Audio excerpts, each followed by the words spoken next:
Good evening, and welcome to tonight's journey, a voyage far, far back through time to an Earth with no humans, no cities, no sound of traffic, and not yet the familiar green grasslands we know today. Before we begin, leave a comment and tell me where you are listening from and what time it is where you are right now. Perhaps the city outside your window is still glowing with lights. But in just a few moments, all the sounds of the modern world will slowly begin to fade away.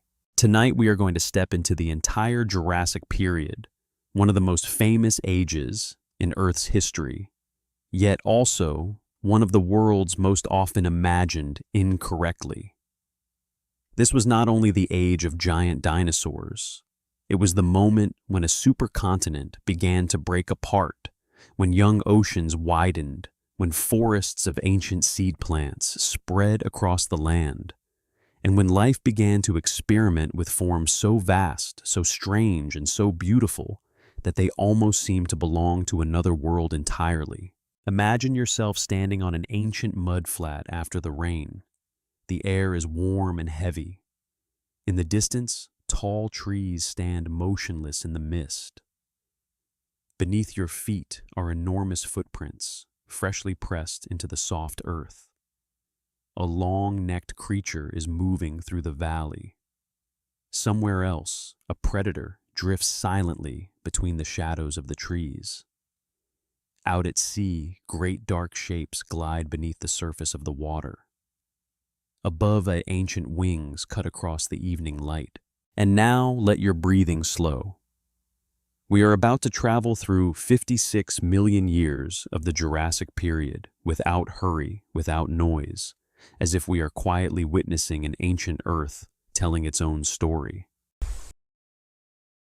Imagine you are standing at the edge of a very distant land, so distant that no human memory could ever reach it.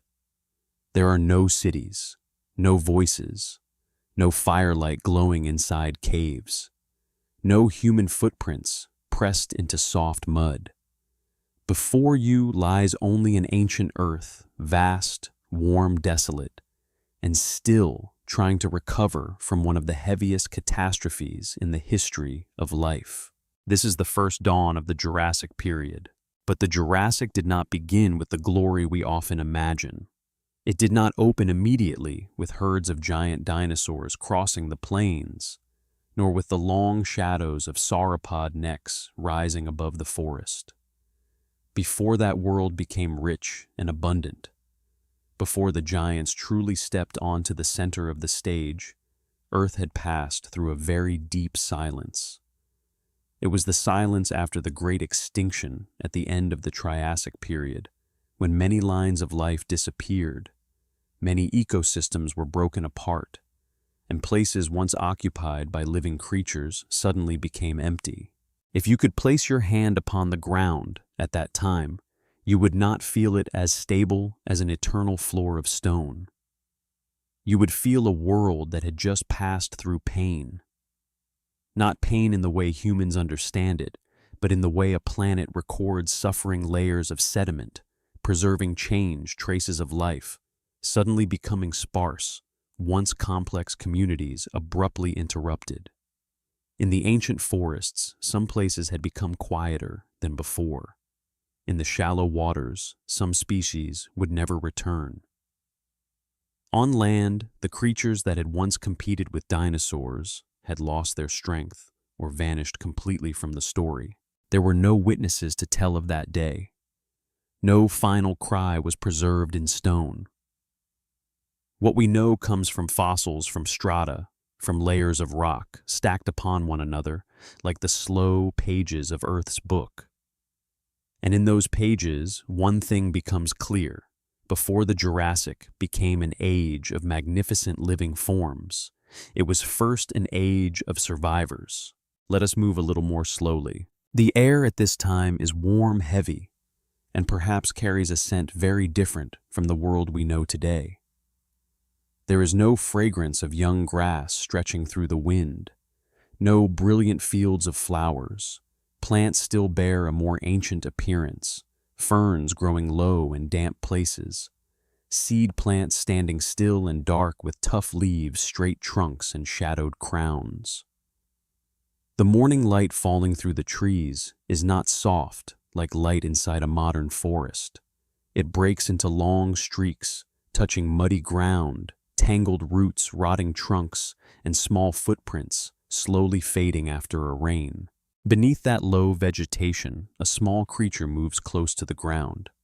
It is not much larger than a modern mouse.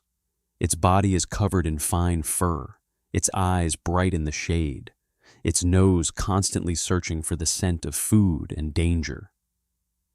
It belongs to one of the very early mammalian lines, small secretive living, beneath the shadow of larger reptiles. To it, the world is not a kingdom of giants. The world is a network of smells, vibrations, and hiding places. A gap between roots can mean life.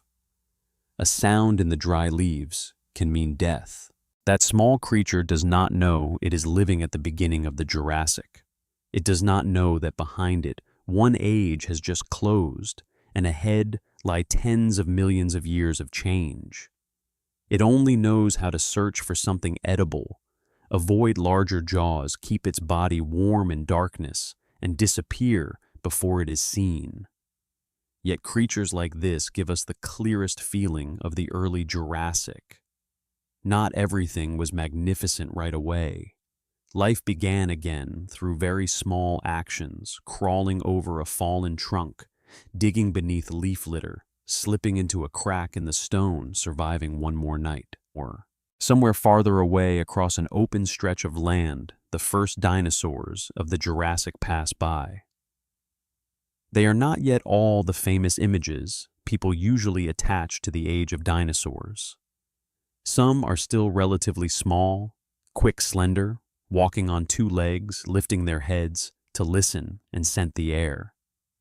Others have already begun moving toward larger bodies, longer necks, bigger digestive systems, better suited to a life of eating plants. But the most important thing at this moment is not their size. The most important thing is that they survived. In the earlier Triassic period, dinosaurs had already appeared, but they had not yet dominated everywhere in the way we often imagine later. They lived alongside many other groups of reptiles in a world crowded with competitors. There were predators that were not dinosaurs. There were large reptiles occupying important roles on land. There were lines of life that, if the crisis at the end of the Triassic had not occurred, might have led Earth's history in a very different direction. But the mass extinction changed the board. Groups that had once been powerful disappeared or declined severely. Empty spaces opened, and dinosaurs with traits they had already accumulated before began stepping into those spaces. That is one of the strange things about natural history. Life does not move forward along a straight and gentle path. Many times a new world is born from the loss of the old one. Not because that loss had a purpose, and not because Earth wanted to create dinosaurs. Nature does not write scripts the way humans do. But after every great crisis, the surviving species must live in a space that has changed. They search for new food, avoid new enemies, reproduce in new environments. And through many generations, tiny changes accumulate into an entirely new order. The Jurassic began like that, not with a roar, but with adaptation. You can imagine an ancient valley after rain. The ground is still soft. Shallow pools reflect a pale sky. Wind passes through the treetops carrying the pollen of seed plants. A small dinosaur pauses at the edge of the water. It lowers its head to drink, then suddenly raises it. Somewhere in the distance, leaves have been lightly disturbed. It does not stay to investigate. In this world, being curious for too long can be a mistake. It runs quickly across the mud-flat leaves behind a thin trail of footprints and vanishes into the low vegetation. Those footprints, if fortunate, may be covered by mud and buried deep for millions of years. But most traces will disappear after another rain, a small stream, or a dry season that cracks the ground. That is why the ancient world is always both near and far. Near because sometimes a fragment of bone, a footprint, or a tooth can let us look directly into a vanished life. Far because most of what once happened was never preserved. Millions of Jurassic mornings passed without leaving a clear line in stone. That is why when we tell the story of the early Jurassic, we must tell it carefully. We cannot say exactly what each animal did on one particular day, but we can rely on fossils, on geology, on traces of climate and environment to reconstruct the larger picture.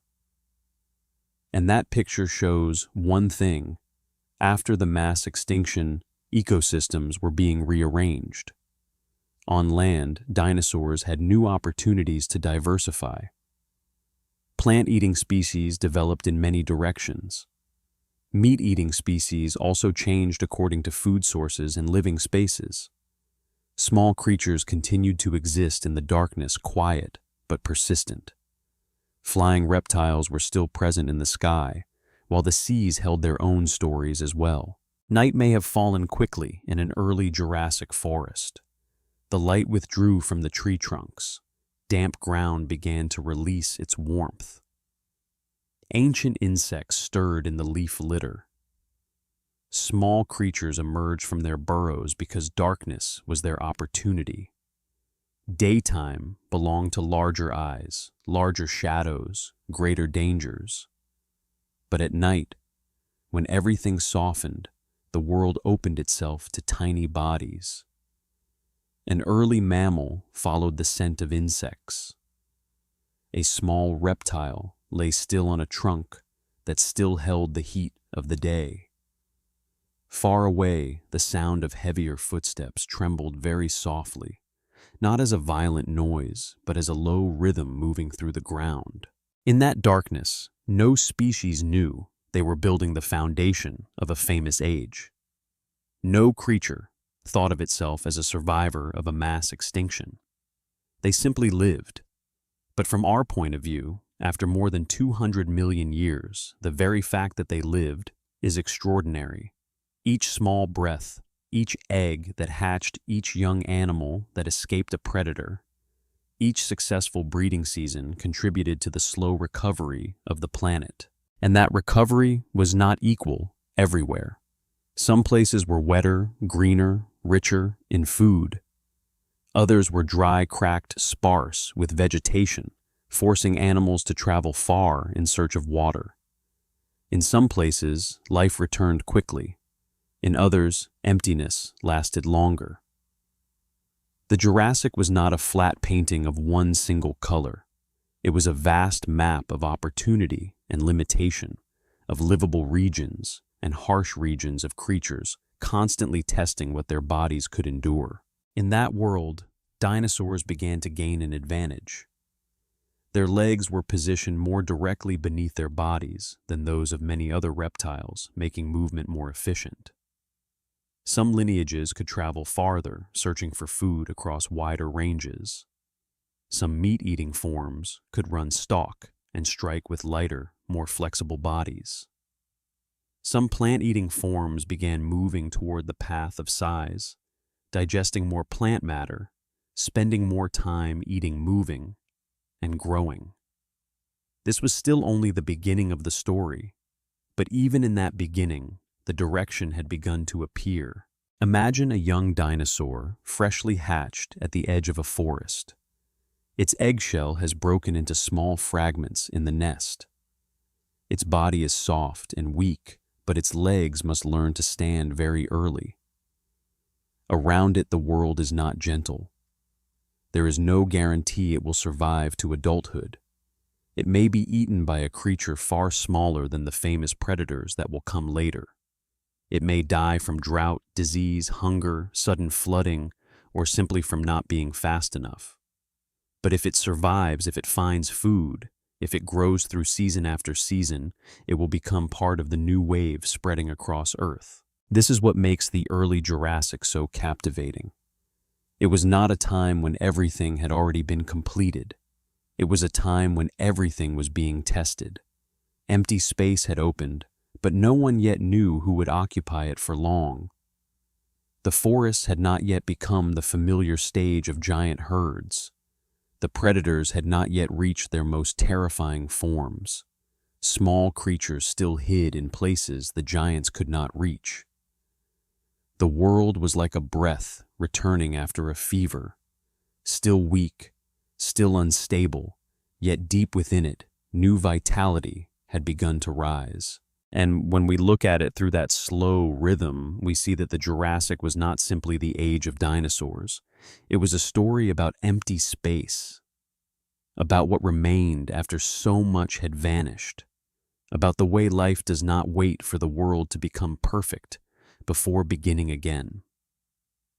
It begins in mud, among roots inside small burrows, inside fragile eggs, in the first footsteps of creatures that do not know their descendants will dominate the land for tens of millions of years. There is a very quiet beauty in this stage, not the radiant beauty of victory, but the beauty of continuation. A forest growing back does not need applause. A small species surviving the night does not need witnesses. A footprint pressed into mud does not know that one day, far in the future, humans will look at it and try to imagine the creature that passed by. Earth does not explain itself. It only leaves traces, and we learn how to read them. As the first Jurassic night covers the landscape, let your imagination remain there for a moment longer. Beneath the ancient canopy, moisture clings to tough leaves. A small animal curls up in its burrow. A young dinosaur stands still at the forest edge, listening to the darkness. Farther away, across an open stretch of land, a few larger forms move slowly through pale moonlight, unhurried, unaware that they belong to a story far greater than themselves. After the mass extinction, the world was not filled again all at once. It recovered in small rhythms. But it was within those small rhythms that the Jurassic began. A new age does not always enter with a roar. Sometimes it begins with silence after loss, with a small creature surviving one more night, with a hatchling rising on weak legs, with a very light footprint in soft mud. And from those seemingly fragile things, Earth slowly opened the path toward one of the most magnificent chapters in the history of life. After the first silence of the Jurassic period, when life had only just begun to fill the empty spaces left behind by the Great Extinction, at the end of the Triassic, another movement was taking place. It was slower than the footsteps of any living creature. It was deeper than tree roots, deeper than riverbeds, deeper even than the layers of rock visible to the human eye. It was the movement of Earth itself. If you could fly very high, higher than every ancient forest canopy, higher than the thin clouds drifting through the warm atmosphere, you would see a planet very different from the one we know today. The continents had not yet separated into the familiar shapes of the modern map. Most of Earth's land was still joined together in a vast supercontinent, so enormous that a creature living deep within its interior might spend its entire life without ever seeing the sea. That supercontinent was Pangaea. It was not a peaceful and motionless land. From far away, Pangaea might have looked like a mighty mass of land resting in the middle of an ancient ocean. But beneath the surface, deep within the planet's hot mantle, slow currents of material were still moving. Rock may seem solid, but across the scale of millions of years, it too can bend, crack, drift, and split apart. Earth does not stand still. It simply moves too slowly for a brief lifetime to notice. During the Jurassic period, Pangaea began to fracture more clearly, not through a single fault line tearing across the world in one day. There was no moment when the ground suddenly ripped open like a sheet of cloth. Everything happened slowly, silently, little by little. A region of land was stretched. A crack opened. Hot rock rose from below. The ground sank in one place and lifted in another. Over thousands, then millions of years, small fractures became rift valleys.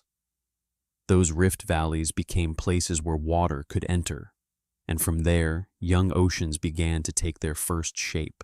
Imagine you are standing at the edge of an ancient rift zone. Before you stretches a long band of land reaching toward the horizon, where the ground is no longer as flat as it once was. New cliffs have been exposed. Gray and red slopes rise from the broken terrain lakes, lie deep within sunken basins, and cooled lava flows rest in dark layers across the ancient ground. The air is warm and dry in some places, then suddenly more humid near the lakes and lowlands. Everything carries the feeling of a world being pulled apart from within. Pangaea began to divide into two larger landmasses, Laurasia in the north and Gondwana in the south. These were not yet the modern continents we know today. Africa, South America, Antarctica, Australia, India, and many other regions were still joined together within Gondwana. North America, Europe, and Asia had not yet taken the shapes they have on today's map. But the separation had begun, and as the lands slowly pulled away from one another, it was not only geography that changed. Climate changed. Coastlines changed. Waterways changed. The paths along which living creatures could move also changed. That is the most important idea of this chapter. When Pangaea cracked apart Earth was not merely redrawing its map, it was redrawing the fate of life. A supercontinent that large creates vast interior regions where moisture from the sea struggles to reach deep inland. In places far from the ocean, the climate could become drier, hotter by season, and harsher for creatures that depended on water. Such regions could become deserts, semi-deserts, or dry plains stretching beneath the ancient sun. But as Pangaea began to separate, new coastlines appeared.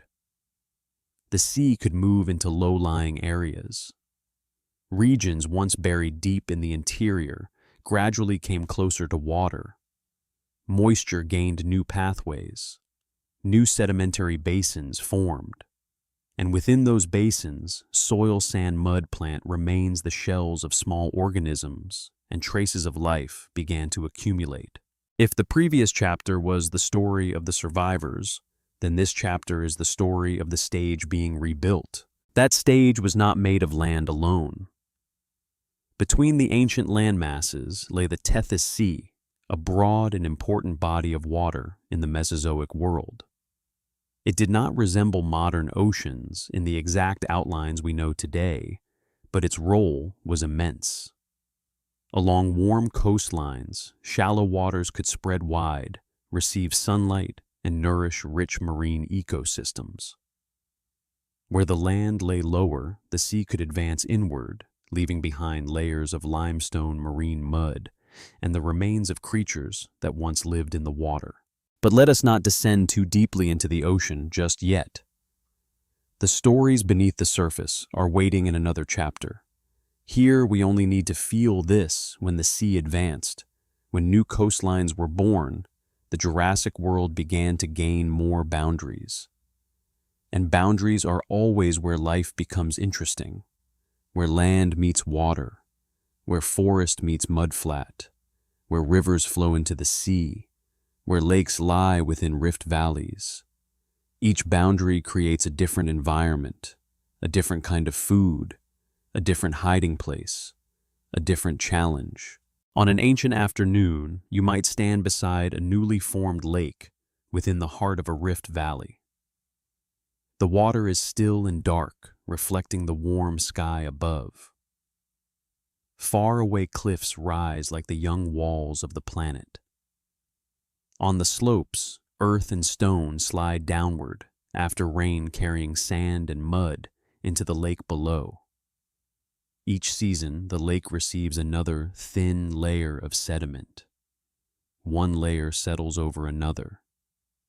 A leaf falls into the water. A small animal dies near the shore. A footprint presses into the mud. All of it may disappear, but sometimes under the right conditions, these things are buried, compressed, and preserved through time. That is why the cracking of Pangaea did not only create habitats for living creatures, it also created places where their memories could be stored. Sunken basin, ancient lakes, river channels, mudflats, and shallow seas would later become places where fossils could be preserved. Without sediment, many stories would vanish completely. A body could live, breathe, move, hunt, reproduce, and then disappear without leaving anything behind. But when sand and mud bury it at the right moment, Earth keeps a very small fragment of that life. On a large scale, the Jurassic was a warm climatic period. Not every place was the same, but globally there were generally no enormous ice caps like those seen in later ice ages. Sea levels tended to be high during many intervals, and shallow seas covered many parts of the continents.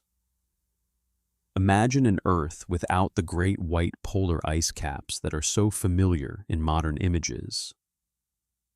Instead, picture a warmer planet, more humid in many coastal regions, drier across some broad interiors, and constantly changing as the land slowly pulled apart. In a world that warm, the rhythm of life could unfold differently. A dry season might stretch long in one place. Heavy rains might arrive in another. Rivers changed course. Lakes dried out and filled again. Coastlines advanced, then retreated. Living creatures did not exist in a fixed setting. They had to follow water food shade and safer breeding grounds. A species might thrive in one valley, but vanish from another when the climate changed. A group of organisms might become isolated when the sea moved in and over time evolve along its own path. That is a very important idea. Geography creates difference. When lands remain connected, creatures can move across wider ranges if climate and environment allow.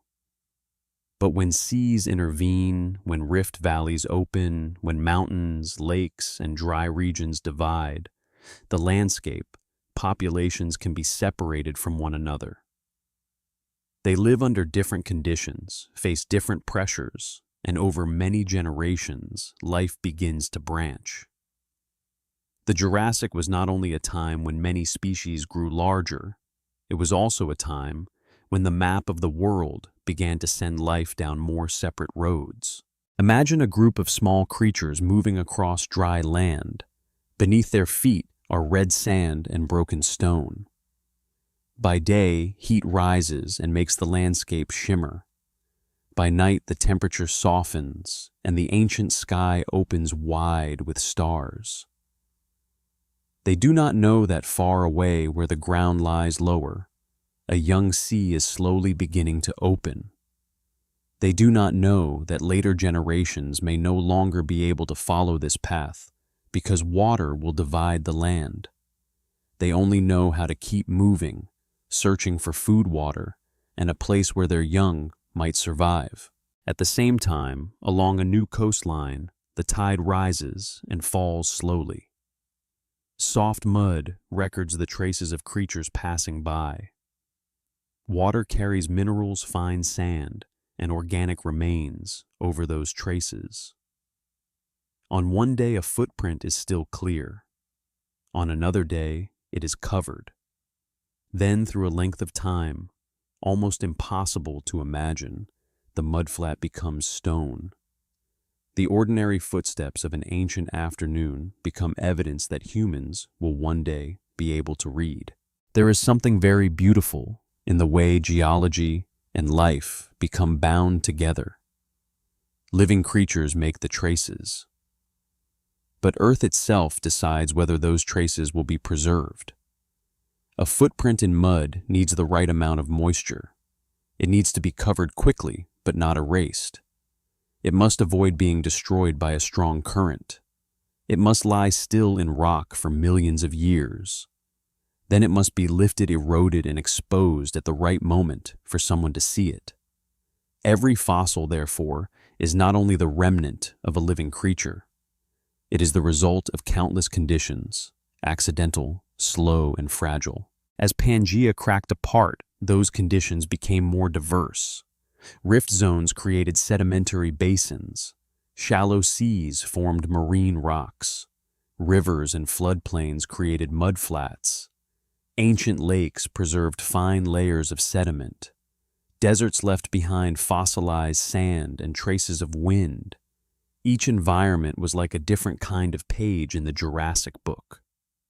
Some pages recorded bones. Some recorded the shells of marine creatures.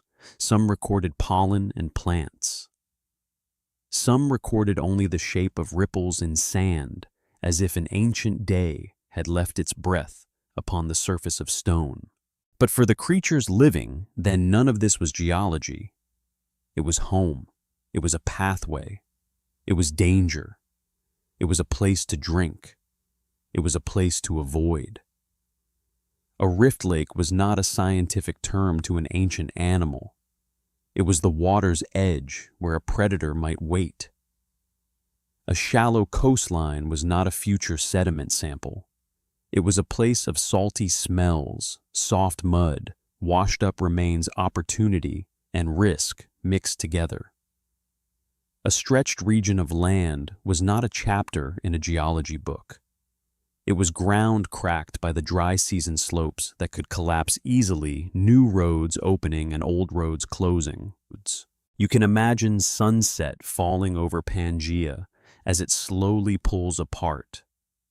The sun sinks lower, casting light across cliffs of red and deep purple. A lake lies still in the valley below. In the distance, heat blurs the horizon. There are no human voices, no names for the continents, no maps. Only a planet breathing slowly, shifting slowly, while every small creature on its surface must live according to those changes. Somewhere else, seasonal rains pour down over low-lying land. Water carries soil and pieces of plants into a river. The river darkens, runs across a wide plain, then disappears into a distant basin. After the rain, the ground softens. Creatures pass through and leave their footprints behind. Then the sun returns, the surface dries, and the edges of the prints crack slightly. A new layer of mud covers them. The story is hidden away. In this way, the Jurassic did not pass only through years. It was built layer by layer. A layer of rock from a rainy season. A layer of sand from a dry season. A layer of ash from distant volcanic activity.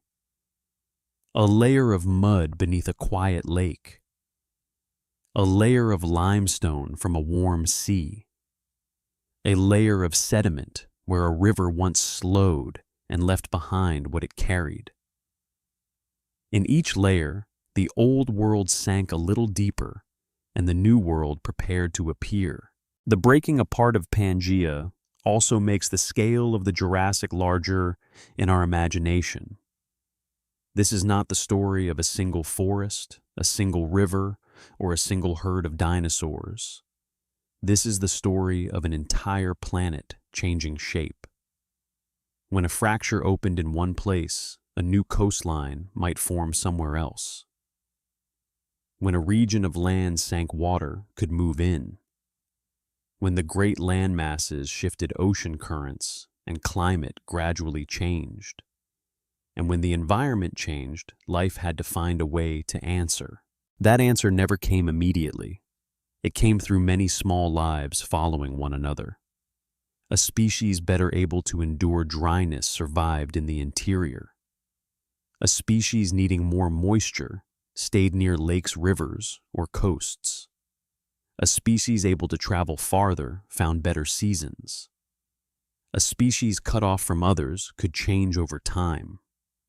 Tiny survival choices repeated across countless generations became the great directions of evolution. So, when we say that Pangaea began to crack apart, we are not only talking about rock, we are talking about the beginning of separate worlds, lands that would slowly drift away from one another, living creatures that would gradually become different, new seas that would open the way for new ecosystems, new coastlines that would receive new footprints. And from that separation, the Jurassic would gain enough space to become richer, more diverse, and eventually more magnificent. But at the end of this chapter, let us not rush toward the giants just yet. Let us stay with Earth for one more moment. Look at the ground beneath your feet, seemingly solid, yet actually drifting upon movements far below. Look toward the horizon, where an ancient land may one day become a coastline. Listen to the very low sound of the planet. Not a sound the human ear can hear, but the feeling of time itself, rock cracking open, mud settling down, water finding a path, wind moving across a landscape that is changing shape. The Jurassic was not created by life alone. It was created by the ground upon which life stood. And as Pangaea began to pull itself apart, Earth opened a new stage. Upon that stage, climate seas, rivers, lakes, deserts, and coastal regions would all help rearrange life. The creatures that survived the Great Extinction were no longer walking through the old world.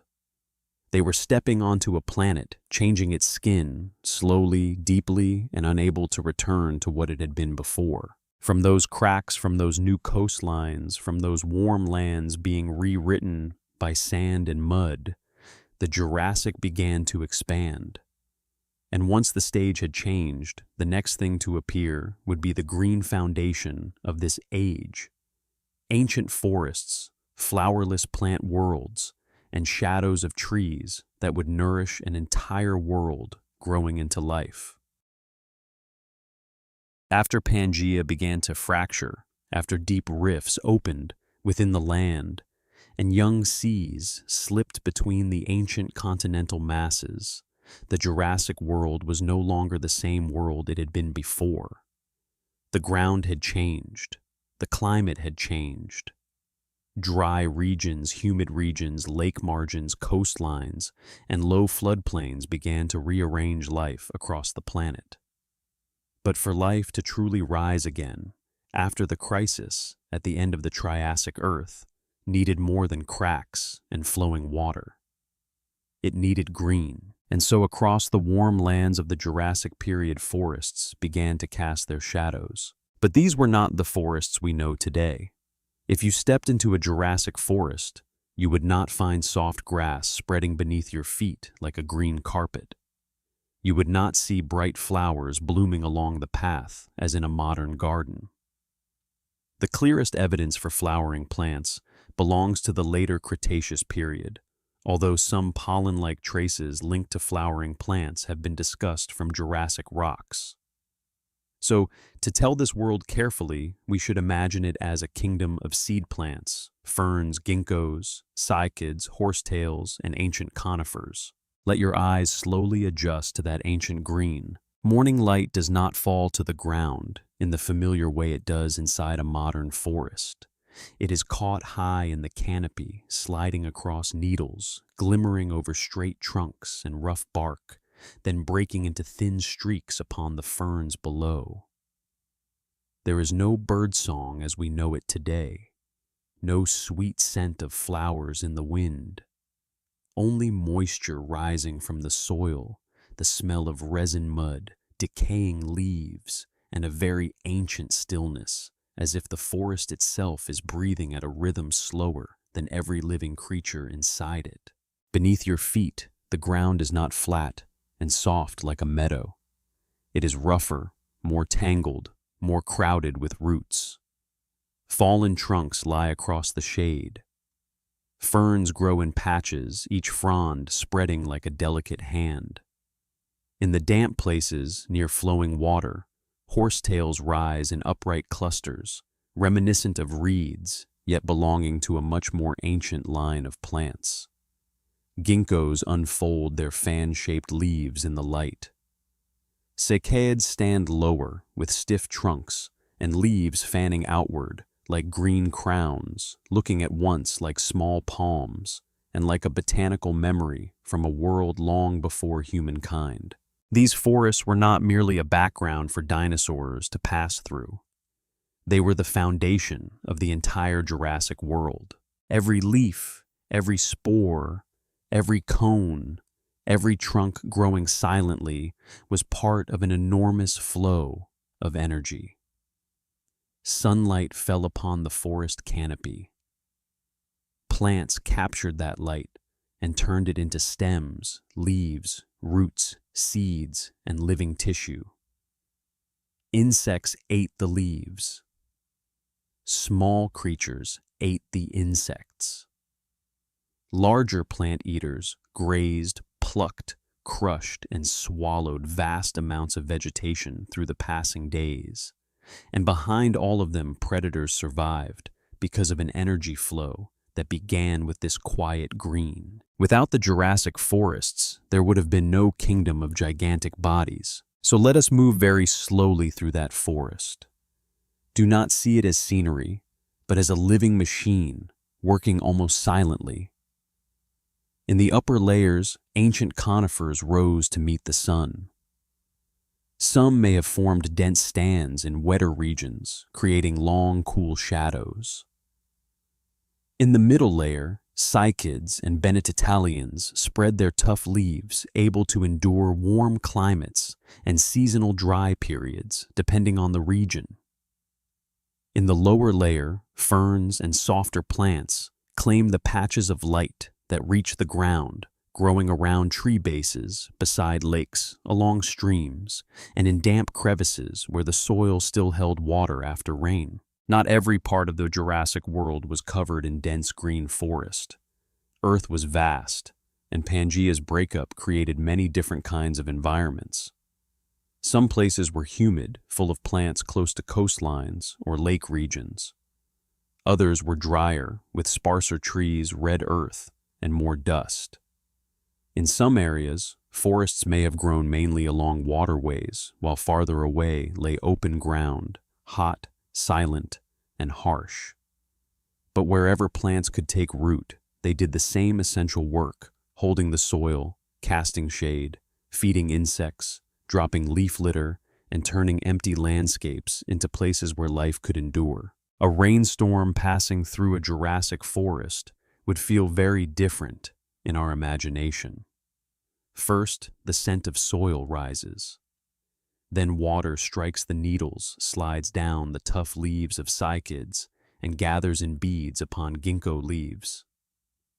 Tiny streams run through the roots, carrying fine mud leaf fragments, rotting bark, insect remains, and fern spores. In low places, water collects into pools. Some pools will dry when the sun returns. Others will become temporary ponds where animals come to drink and leave footprints along the muddy edges. After the rain, the forest seems to awaken without needing any loud sound. An ancient insect crawls out from a crack in the bark. A small creature slips through the leaf litter, sniffing for something edible. An ancient lizard lies motionless on a trunk that is warming slowly in the sun.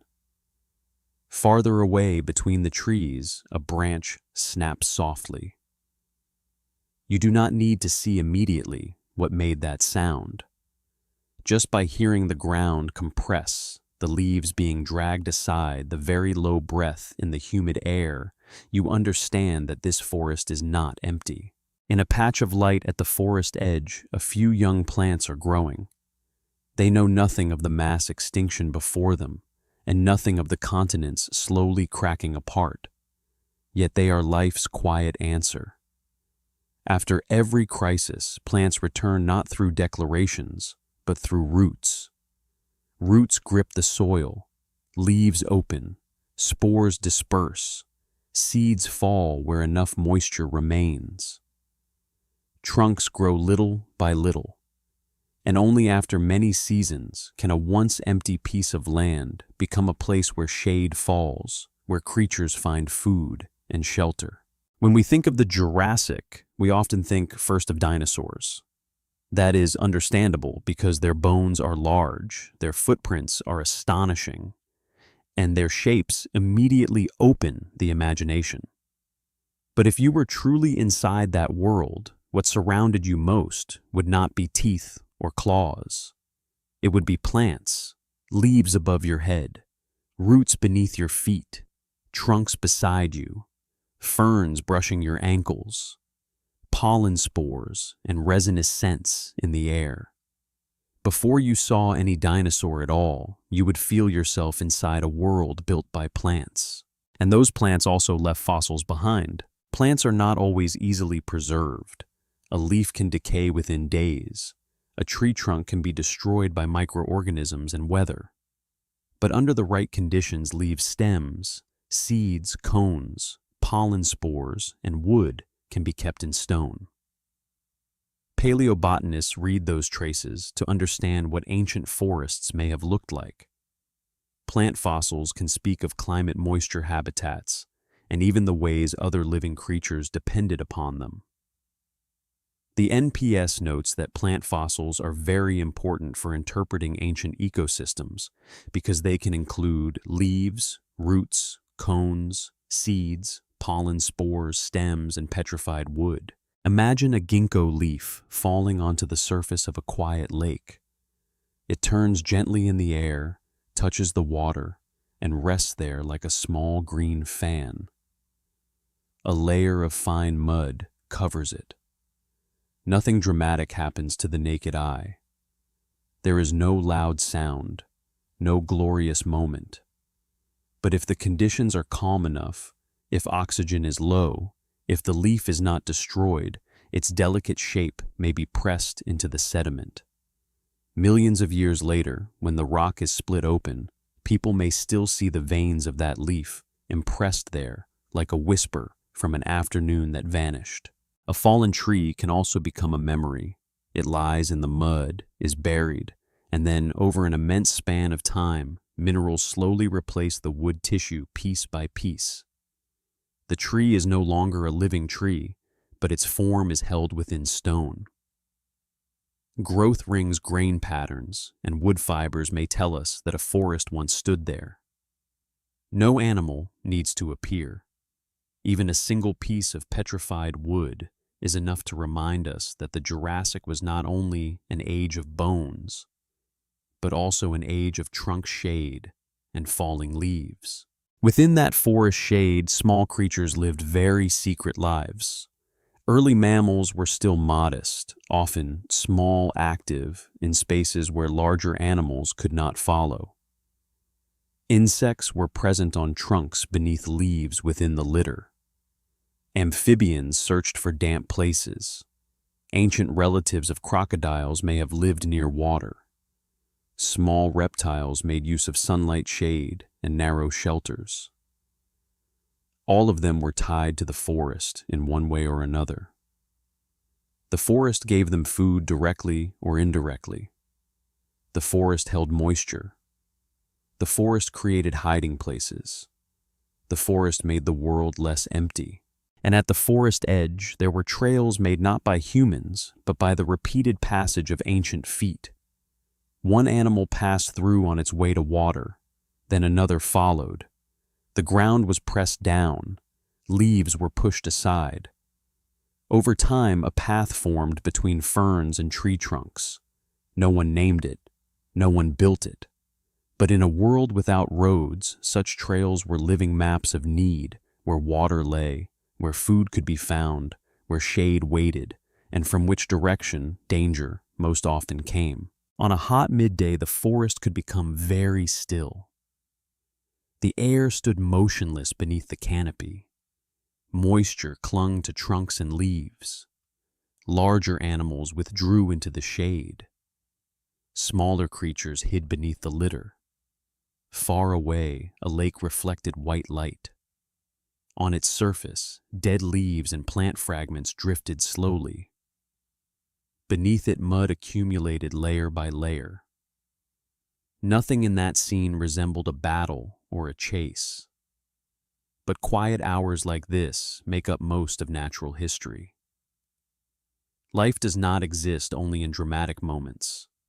It exists in hot noons, damp nights, rainy seasons, dry seasons, days when a tree grows a little taller and a young animal survives one more day. A world that can nourish large creatures must have abundance. An abundance of leaves, an abundance of soft stems, an abundance of damp places, an abundance of time to eat, digest, and grow.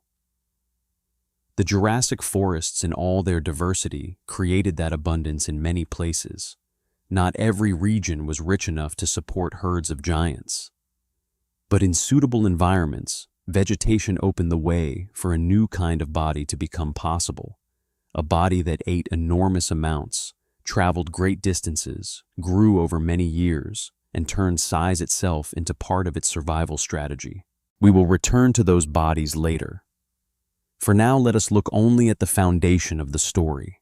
A branch is pulled downward. Tough leaves are torn from their stems. Ferns are trampled and then grow back.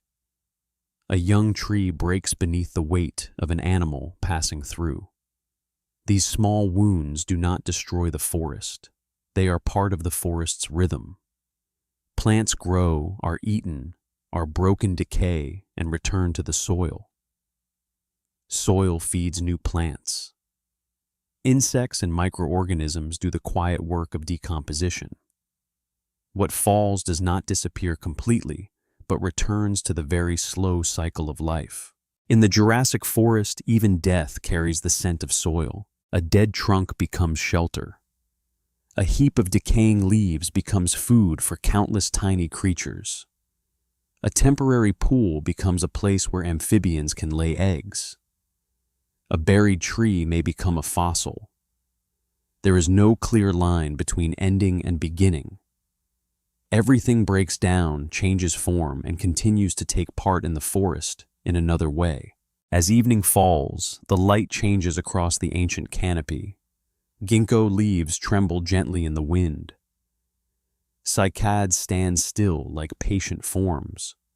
Ferns withdraw into the damp shade. A thin mist begins to gather close to the ground. Small movements sound within the leaf litter. Farther away, a large shadow passes between the trunks, just enough to make the leaves stir before everything becomes still again. The forest does not need to show us all its secrets. A single sound, a footprint, or a broken branch is enough to tell us that inside that green, an entire world is alive. And perhaps that is the best way to remember the lost forests of the Jurassic, not as a static image in a book, not as a few dry plant names, but as a place with breath, a warm, humid place filled with shade and the scent of resin, a place without the bright flowers of today, yet still with a beauty of its own, the beauty of tough leaves, ancient trunks, green ferns, quiet, rift lakes, rotting wood spores in the wind, and light wandering down to the ground through a canopy that no longer exists. Those forests have vanished. None of their canopies still stands whole beneath the modern sky. No leaf remains green upon its branch. But in stone, in fossil pollen, in petrified wood, in leaf impressions, and in the bones of the creatures that once ate them, the Jurassic forest is still present. It is the forgotten green foundation behind every story of dinosaurs. It is the silent breath that nourished an entire age. And when the forests had grown, when the land had food, shade pathways, water places, and changing seasons, life began to attempt something bolder. From that green foundation, larger bodies could emerge, longer necks could rise, heavier footsteps could sink deep into the mud. The forest had prepared its stage, and now, from among the ancient canopies of the Jurassic world, the giants begin to step into the light. From the lost seed plant forests of the Jurassic world, imagine us stepping out into a wider, brighter land, where the canopy no longer closes above our heads. Before us lies an ancient plain stretching beneath a warm sky.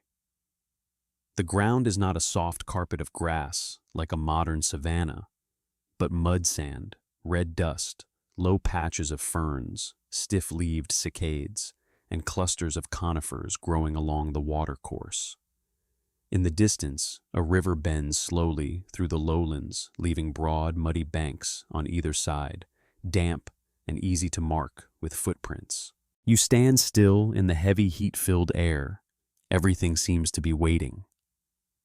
Then from the edge of the forest, a very deep sound begins to tremble beneath the ground. It is not a roar. It is not thunder. It is like a slow, deep, steady vibration, as if the plain itself has a heartbeat. The distant treetops stir slightly. A small tree leans down, and then through the blurred curtain of heat, a long neck appears. At first, it is only a dark curve against the sky. Then comes the high shoulder, the massive body, 4 legs planted firmly like living pillars of stone, and the long tail stretching behind to hold the body in balance. A sauropod steps out of the shade, then another, then several more shapes, large and small, moving slowly toward the riverbed. They do not need to run. They do not need to hurry. Their presence alone is enough to change the landscape. This is one of the images that forms the soul of the Jurassic period giant, long-necked dinosaurs, bodies so enormous they almost seem impossible for land, and yet they truly lived, truly walked, truly ate, truly grew, and truly left their bones and footprints in stone. But those giants did not appear from nothing. They did not suddenly step into the world like completed monuments. Their rise was the result of a much longer journey, beginning with dinosaur lineages that survived the Great Extinction at the end of the Triassic, then gradually diversified in a new world. As Pangaea cracked apart, as a warm climate opened up many living spaces, as forests and plains held enough vegetation to nourish large herbivorous bodies, evolution began to test a daring idea. If a creature could become larger than most others, that size itself could become a form of strength. For sauropods, the gigantic body was not only an astonishing appearance, it was a survival strategy.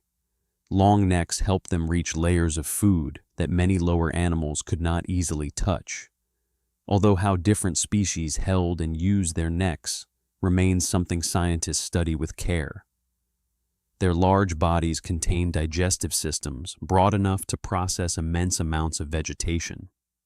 Legs positioned directly beneath the body helped support their weight through each slow but steady step.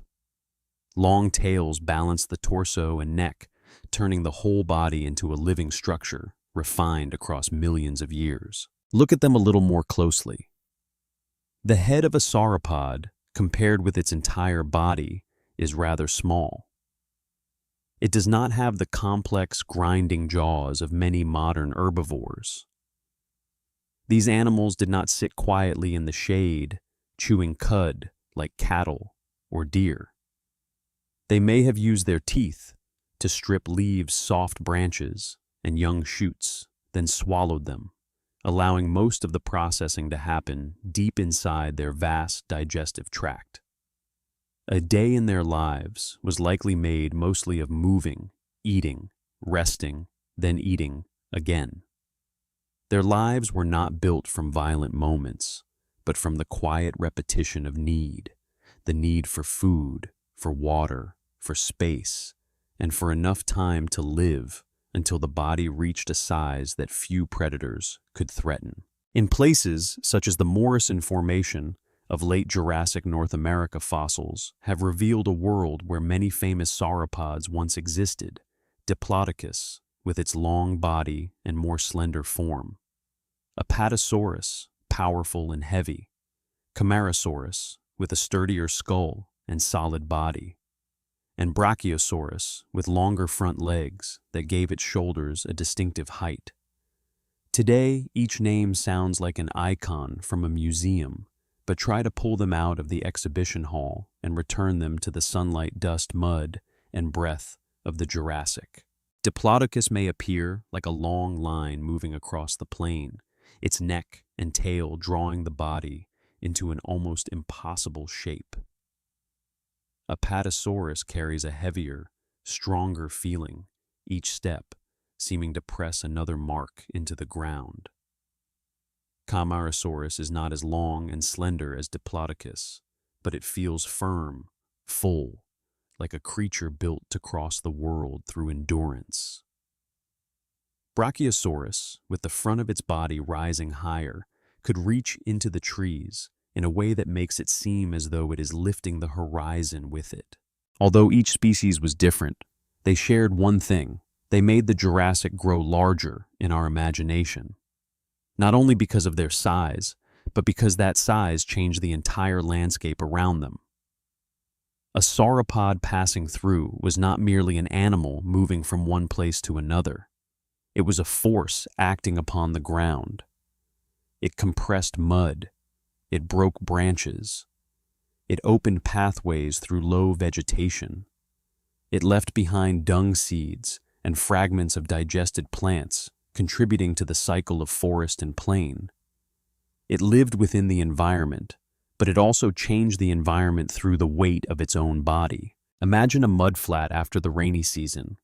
The river has just withdrawn, leaving the ground soft, damp, and faintly shining beneath the light. A sauropod steps down first. Its round, heavy foot presses deep into the mud. When it lifts its foot, a large hollow remains, the edges collapsing slightly as water begins to seep inside. The next animal steps nearby. Then a smaller juvenile passes through its smaller print set among the larger ones. No one knows exactly how each scene like this unfolded, but fossil footprints allow us to feel movement, not only death. Bones show us the body. Footprints show us the moment that body once moved through the world. There is something very quiet and moving about dinosaur footprints.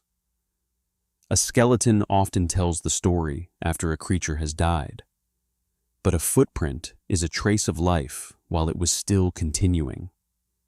The animal stepped down, lifted its foot, and went on. It did not know it had just left behind a fragment of time. It did not know that millions of years later, a small creature called a human would bend down before that footprint and try to imagine the sound of the step that had vanished. Across the Jurassic plain, those footprints may have overlapped through many seasons. Some were deep and clear. Some were softened by running water. Some belonged to adults, others to younger animals, to this species or another. A region near water could become a place where many creatures pass through, not because they wanted to leave evidence for the future, but because water always draws life close. Water for drinking, mud for holding moisture, denser vegetation. But water was also a place of danger, soft ground, where a large body might become trapped after one wrong step, and where the scent of life could attract other shadows. But in this chapter, we do not need to go deeply into those predatory shadows yet. Let them remain at the edge of the story like a quiet pressure. For giant dinosaurs, danger did not come only from teeth and claws. It also came from the difficulty of maintaining a body so large.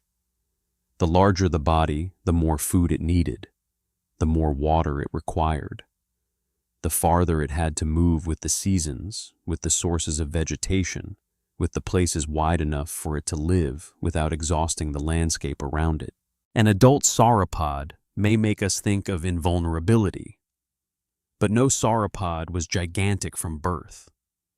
All of them began as eggs, and in the first moments of life, they were not living towers. They were much smaller, much weaker, much more vulnerable, young. Imagine a nest hidden in warm ground near a place with enough vegetation and moisture. The eggshell cracks. A hatchling pushes itself out its body, still soft, its legs still unsteady, the world around it far too wide and far too dangerous. It does not know that if it lives long enough, it may become a creature the ground itself must remember.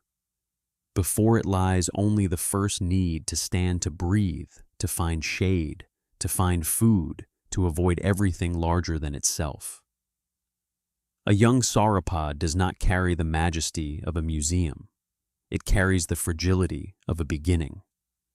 And it is precisely that fragility that makes their adult size even more astonishing. From a small body threatened by many species, they had to pass through years, dry seasons, disease, hunger, accidents, predators, and only little by little enter the zone of safety that size could bring. The rise of giant dinosaurs, therefore, was not only a story of large bones, it was a story of growth, of time, of living long enough to become something the world had to make room for. Each year the body grew larger. Each season the neck reached farther. Each step became firmer. The shadow upon the ground grew longer. And at some point, the animal that had once been small at the edge of a nest became part of the landscape, like a walking tree, like a hill, slowly moving across the plain. In areas near the forest edge, the presence of sauropods may have created its own rhythm of life.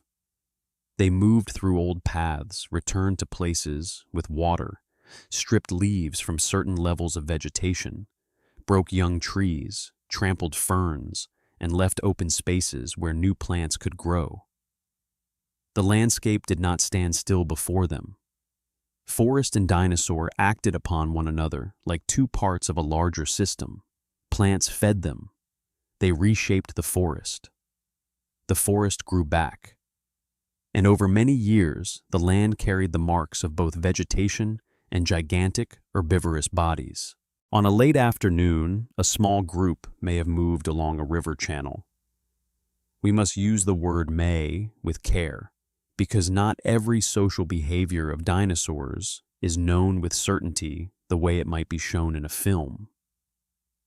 But from footprints and the distribution of fossils in some places, scientists have reason to think that many dinosaurs moved in groups under certain circumstances. So imagine the scene as a possibility reconstructed from traces, a few adults moving ahead, younger animals nearer the middle, the whole group advancing slowly across open ground as the light begins to fall. The air around them is full of fine dust. Each step lifts a faint cloud of dry earth. Long tails swing slowly behind their bodies. Necks rise and lower in the rhythm of searching for leaves. They do not need to make loud sounds for the landscape to become overwhelming. The simple fact of many enormous bodies moving together is enough to make the plain feel as if a living river is flowing through it. In the distance, a stegosaurus may appear among low vegetation if we broaden the idea of giants to include other striking herbivorous dinosaurs of the Jurassic. It is not towering like a sauropod, but its shape is unmistakable. A heavy body, a small head, two rows of large plates along the back, and a tail armed with spikes. It belongs to a different kind of giant, not a body rising high into the sky, but a sturdy presence close to the ground. In the Jurassic world, there was not only one way to become impressive. Some species chose length, some chose weight, some chose armor spikes, back plates, and a slow walk that was not weak at all. But the center of this age still belongs to the sauropods, because they pushed the limits of life on land to a point that seems almost impossible. Today, when standing beside a Diplodocus or Brachiosaurus skeleton in a museum, it is easy to forget that these frames once had muscle skin, breath, blood, hunger, fatigue, fear, and instinct. They were not architecture. They were living creatures. They had to find water during the dry season. They had to avoid dangerous ground. They had to grow. They had to reproduce. They had to endure illness, injury, and old age. Their enormity did not free them from life. It only made their lives unfold on a different scale. Imagine a dry season arriving on the late Jurassic plain. The river contracts, exposing bands of cracked mud. Leaves in areas far from water become scarcer. Animals must travel farther to find food.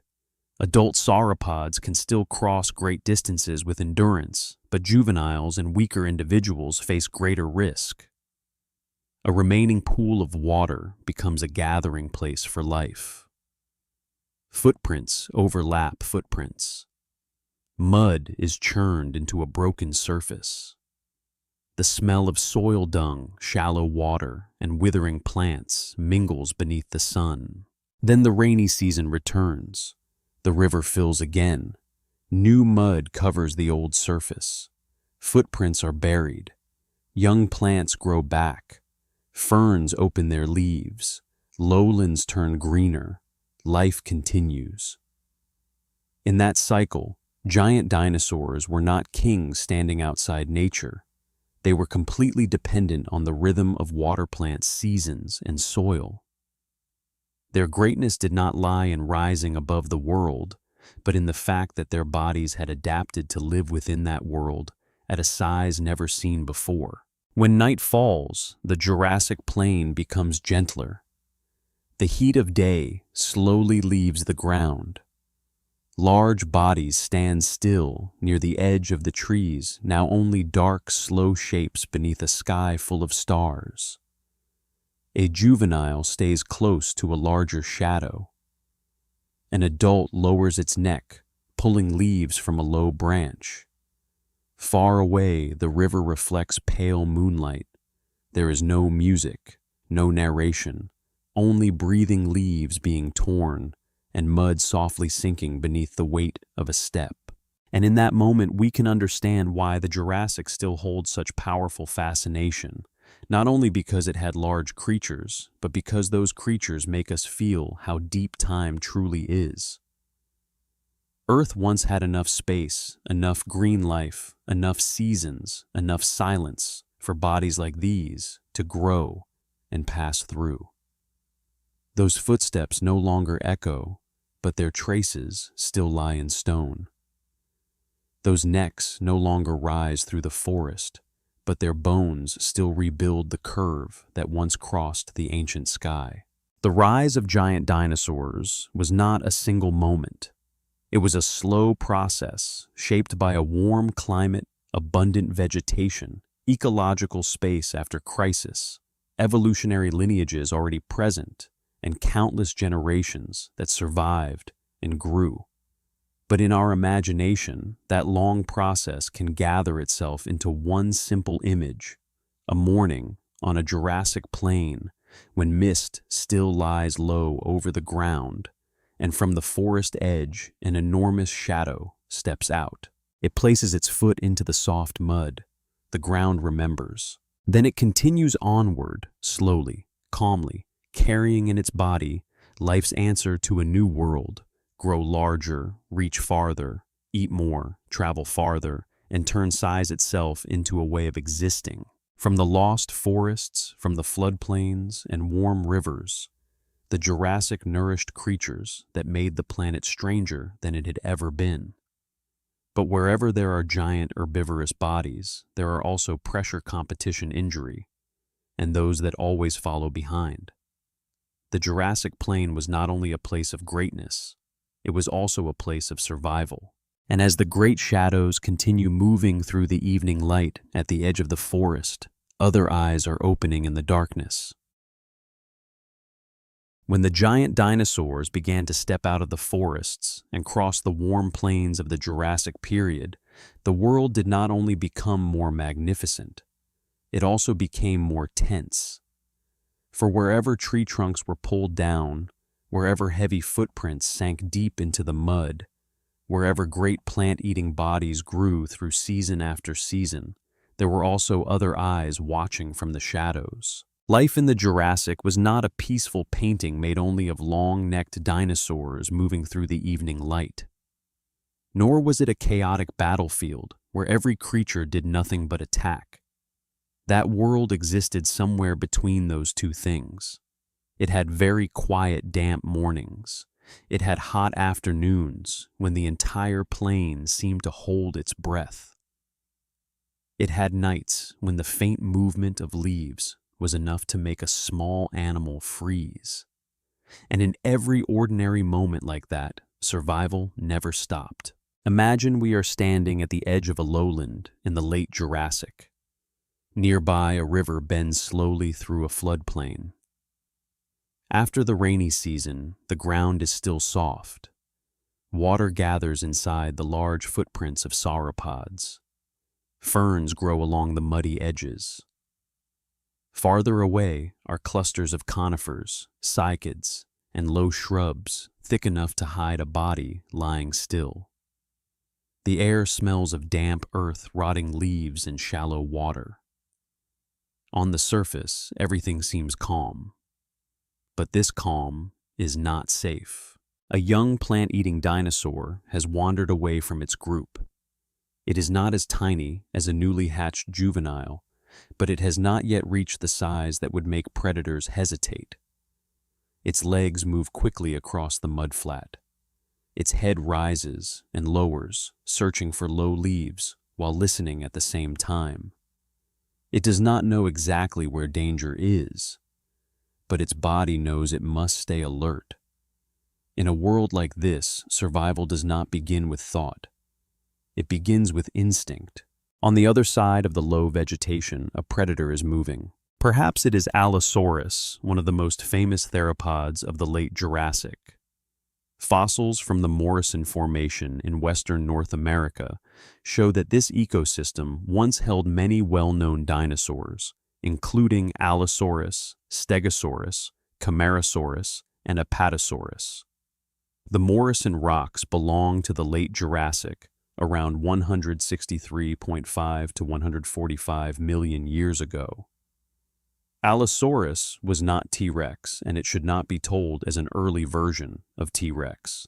It belonged to another age, another style of predator, another world. But within the context of the Jurassic, it was a frightening shadow. Look at it not as a monster, but as a living creature. Its body is long, balanced by the tail behind it. Powerful hind legs lift the entire body above the ground. Its head is large, its teeth sharp, its neck and torso moving with careful steps. It does not charge wildly across the plain just to create a dramatic scene. A real predator does not waste energy that way. It must calculate by instinct, distance, wind direction, the health of the prey, the terrain, the opportunity, the risk. One failed attack could leave it injured. And in nature, a serious wound can sometimes become a slow sentence. Allosaurus likely did not live like an always victorious killing machine. It knew hunger. It knew fatigue. It knew injury. It knew when to ignore a target that was too dangerous. Some days it may have taken weak young isolated prey or an animal trapped near the mud.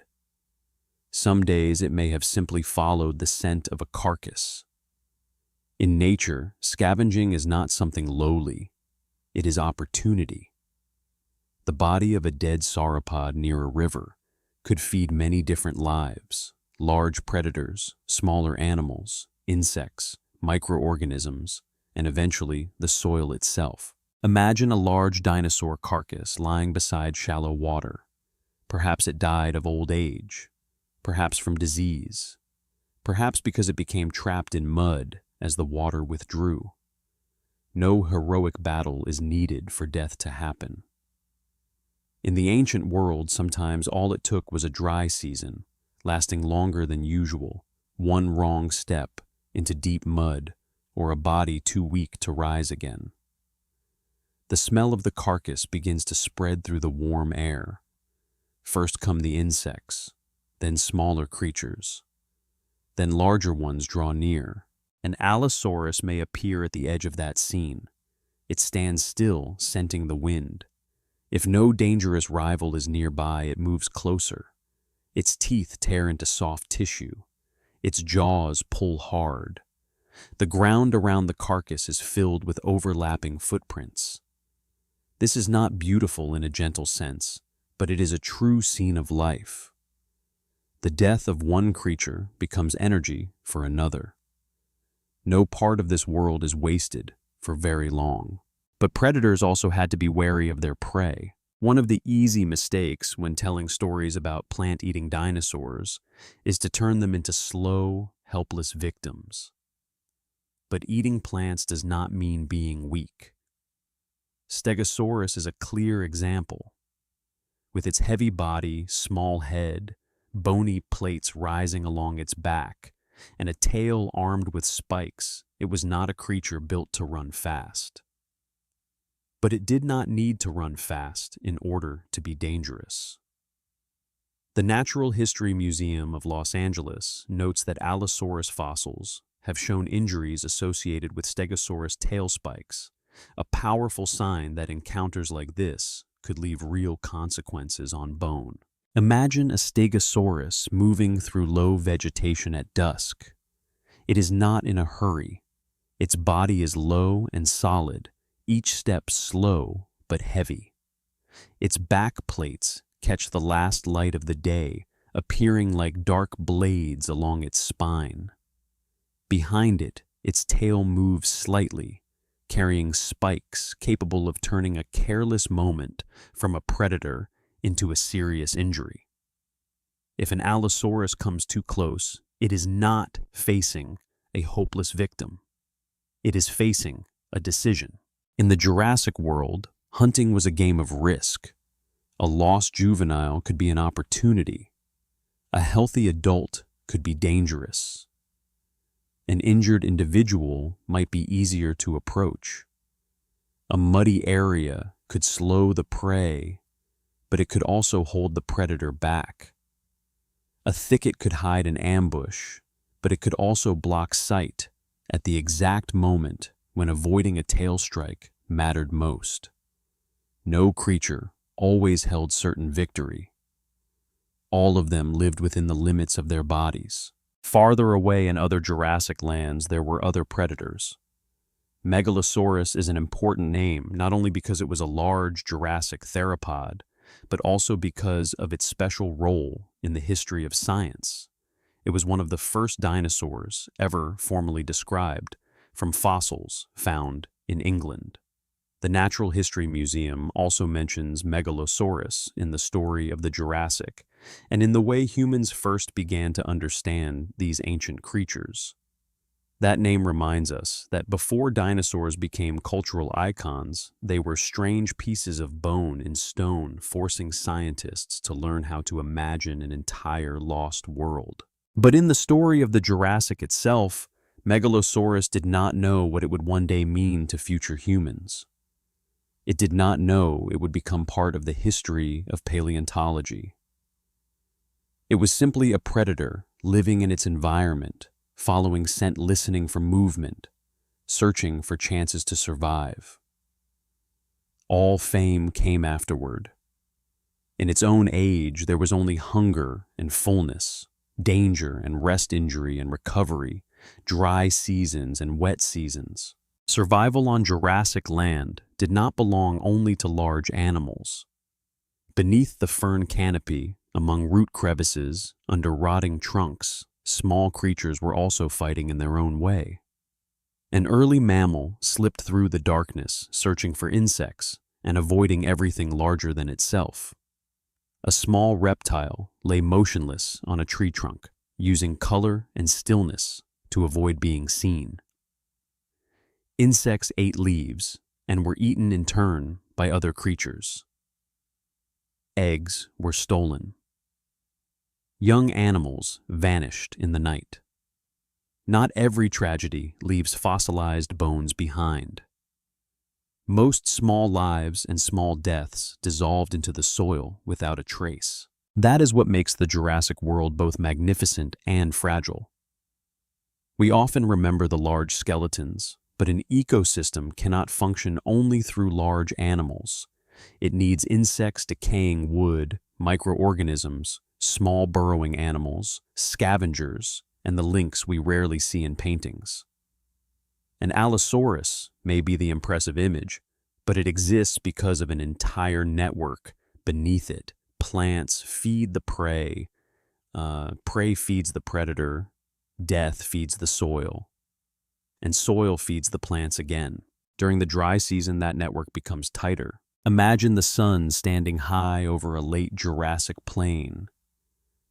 The river has shrunk into shallow stretches of water. Mud cracks into plates. Leaves far from the water grow drier.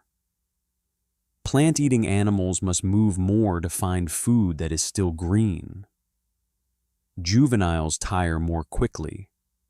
Old or sick individuals fall behind. For predators, this is a time when opportunity increases, but danger increases as well.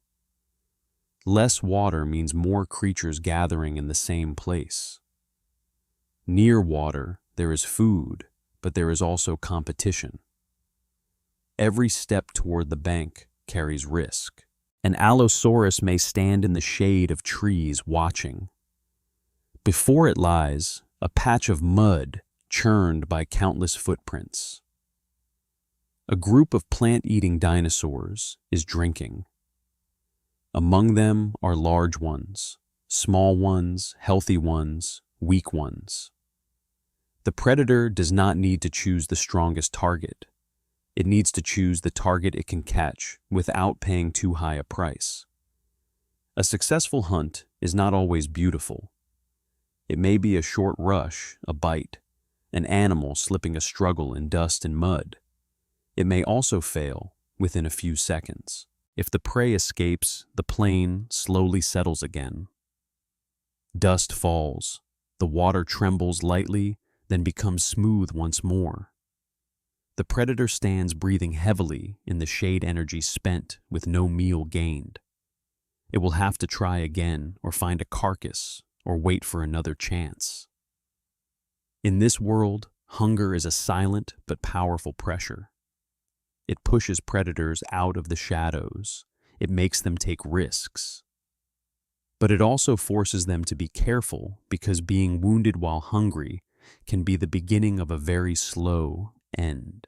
And for the prey, survival does not mean never being attacked. Sometimes survival means escaping an attack with a wound that can still be endured. A tooth mark on bone, a place where bone healed after injury, a tail spike leaving its trace on another body. Signs like these help scientists understand that dinosaurs did not exist only as complete skeletons in museums. They were injured. They recovered. They endured real collisions in life. Bone does not only preserve shape. Sometimes bone preserves the painful story a creature lived through. At night, survival changes rhythm. The larger animals slow down. Darkness covers the floodplains and forest edges. The air becomes less hot. Small creatures leave their hiding places. Insects move through the leaf litter. An early mammal darts through the gap between two roots. Far away, a young plant-eating dinosaur lies close to its group, its body still tense at every strange sound. A predator may pass very near, leaving behind only scent and a few faint footprints in the soft mud. No one told the story of those nights. No human eyes witnessed them. But if we listen with imagination grounded in what the rocks still preserve, we can sense one thing. The Jurassic was a world of constant balance. No species was completely safe. No species existed alone. Predators needed prey, but prey also shaped the way predators lived. Plants nourished large bodies, but large bodies reshaped the plants. The dry season tested everything, while the rainy season allowed many things to begin again. Every life pulled another life along with it. So, when we look at an Allosaurus in a museum, let us not think only of the teeth. Think of the hot plain behind it. Think of the failed hunts. Think of a wound that may have ached for weeks. Think of the smell of a carcass by the riverbank. Think of a juvenile running through mud. Think of Stegosaurus turning slowly, its spiked tail lifting in the evening light. Think of the fact that a predator, too, was simply a creature trying to survive into the next day. And when we look at a Stegosaurus, a young sauropod, or any prey animal of the Jurassic, let us not see only the hunted. See endurance. See bodies that evolved to protect themselves with size, with spikes, with groups, with alertness, with just enough speed, with the ability to choose the right place and the right moment. In nature, defense is not always combat. Sometimes defense is standing close to larger individuals, avoiding vegetation that is too dense, drinking quickly and leaving, living quietly until the body grows large enough for danger to decrease. In the end, this chapter is not a story about who was stronger than whom. It is the story of an ecosystem in motion. Predators made the plain tense, but they also kept the flow of energy moving. Prey lived with fear, but they were not powerless. A dead body might look like an ending, but it nourished another chain of life. Every footprint, every bite mark, every tail spike, every healed bone shows that the Jurassic was not a world of symbols, but a world of real bodies, real risks, and real days lived. When dawn returns over the plain, pale light falls upon dry mud. The footprints from the night before are still there. One large trail passes near the water's edge. A faint drag mark shows where a tail touched the ground.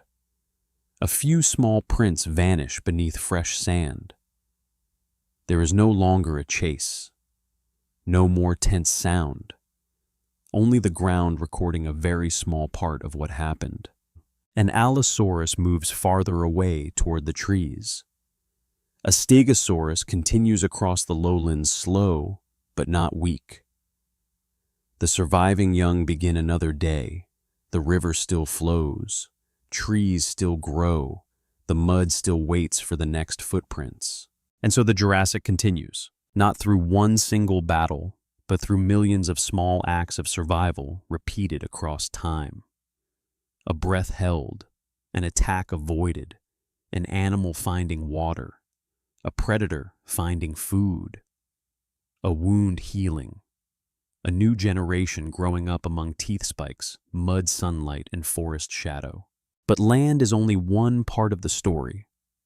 While Allosaurus crosses the floodplain, and Stegosaurus disappears among the low trees out there, where the river flows towards salt water, another world is opening. Beneath the warm Jurassic Sea, long dark shadows glide through the water. Above, ancient wings cut across the sky.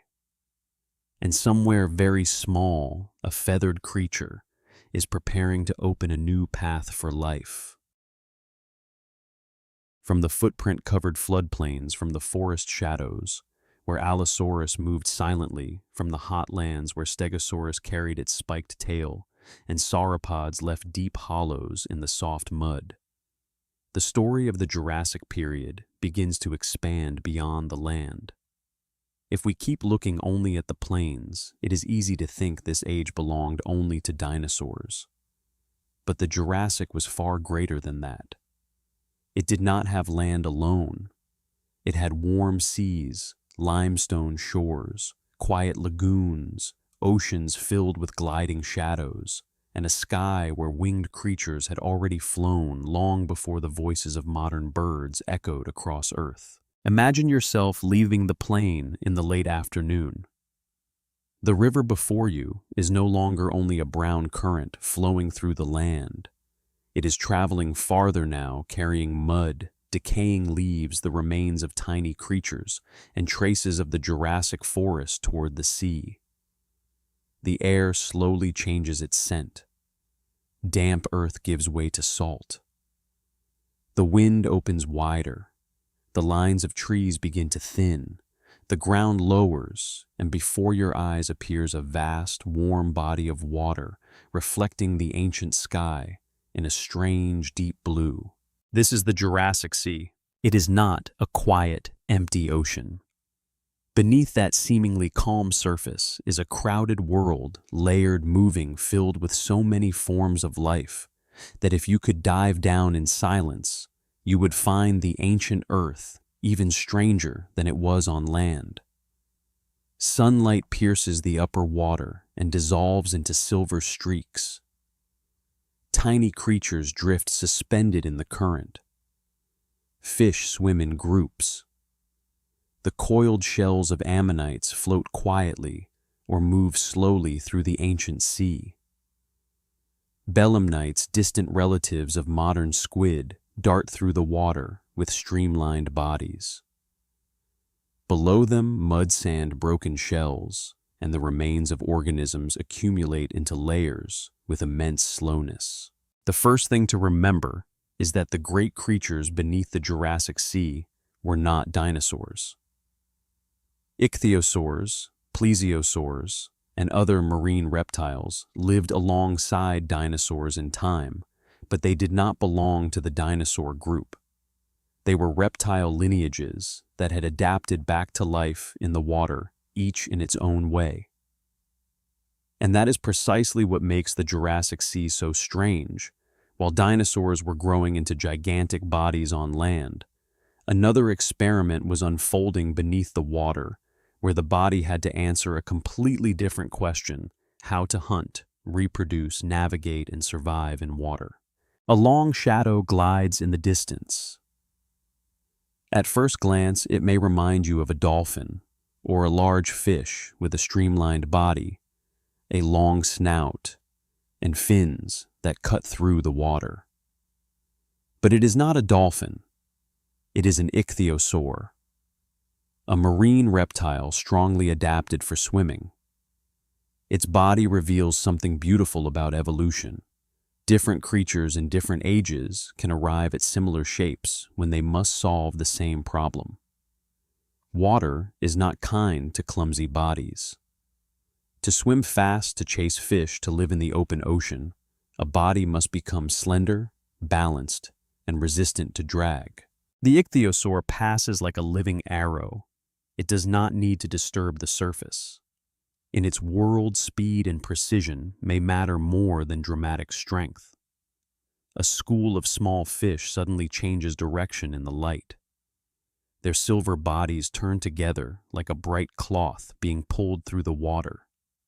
The ichthyosaur strikes its shadow, flashing through the scene and then dissolving into the deeper blue. In only a few seconds, stillness returns. But beneath that stillness, a hunt has just taken place, and the ocean continues to swallow every sound. Farther away in slower and deeper water, another shape appears. A large body, 4 limbs transformed into paddles, a long neck stretching forward. This is a plesiosaur. If the ichthyosaur gives the feeling of speed, the plesiosaur carries a stranger, slower presence, like a creature assembled from ideas that should not belong together. A solid body, powerful flippers, a long neck, a small head. Yet in the Jurassic Sea, that form had its own meaning. It did not need to resemble a fish. It did not need to resemble a dolphin. It lived in its own way, swimming through shallow seas, perhaps moving through areas rich with fish ammonites and smaller organisms. Imagine its neck moving through the water like a soft shadow.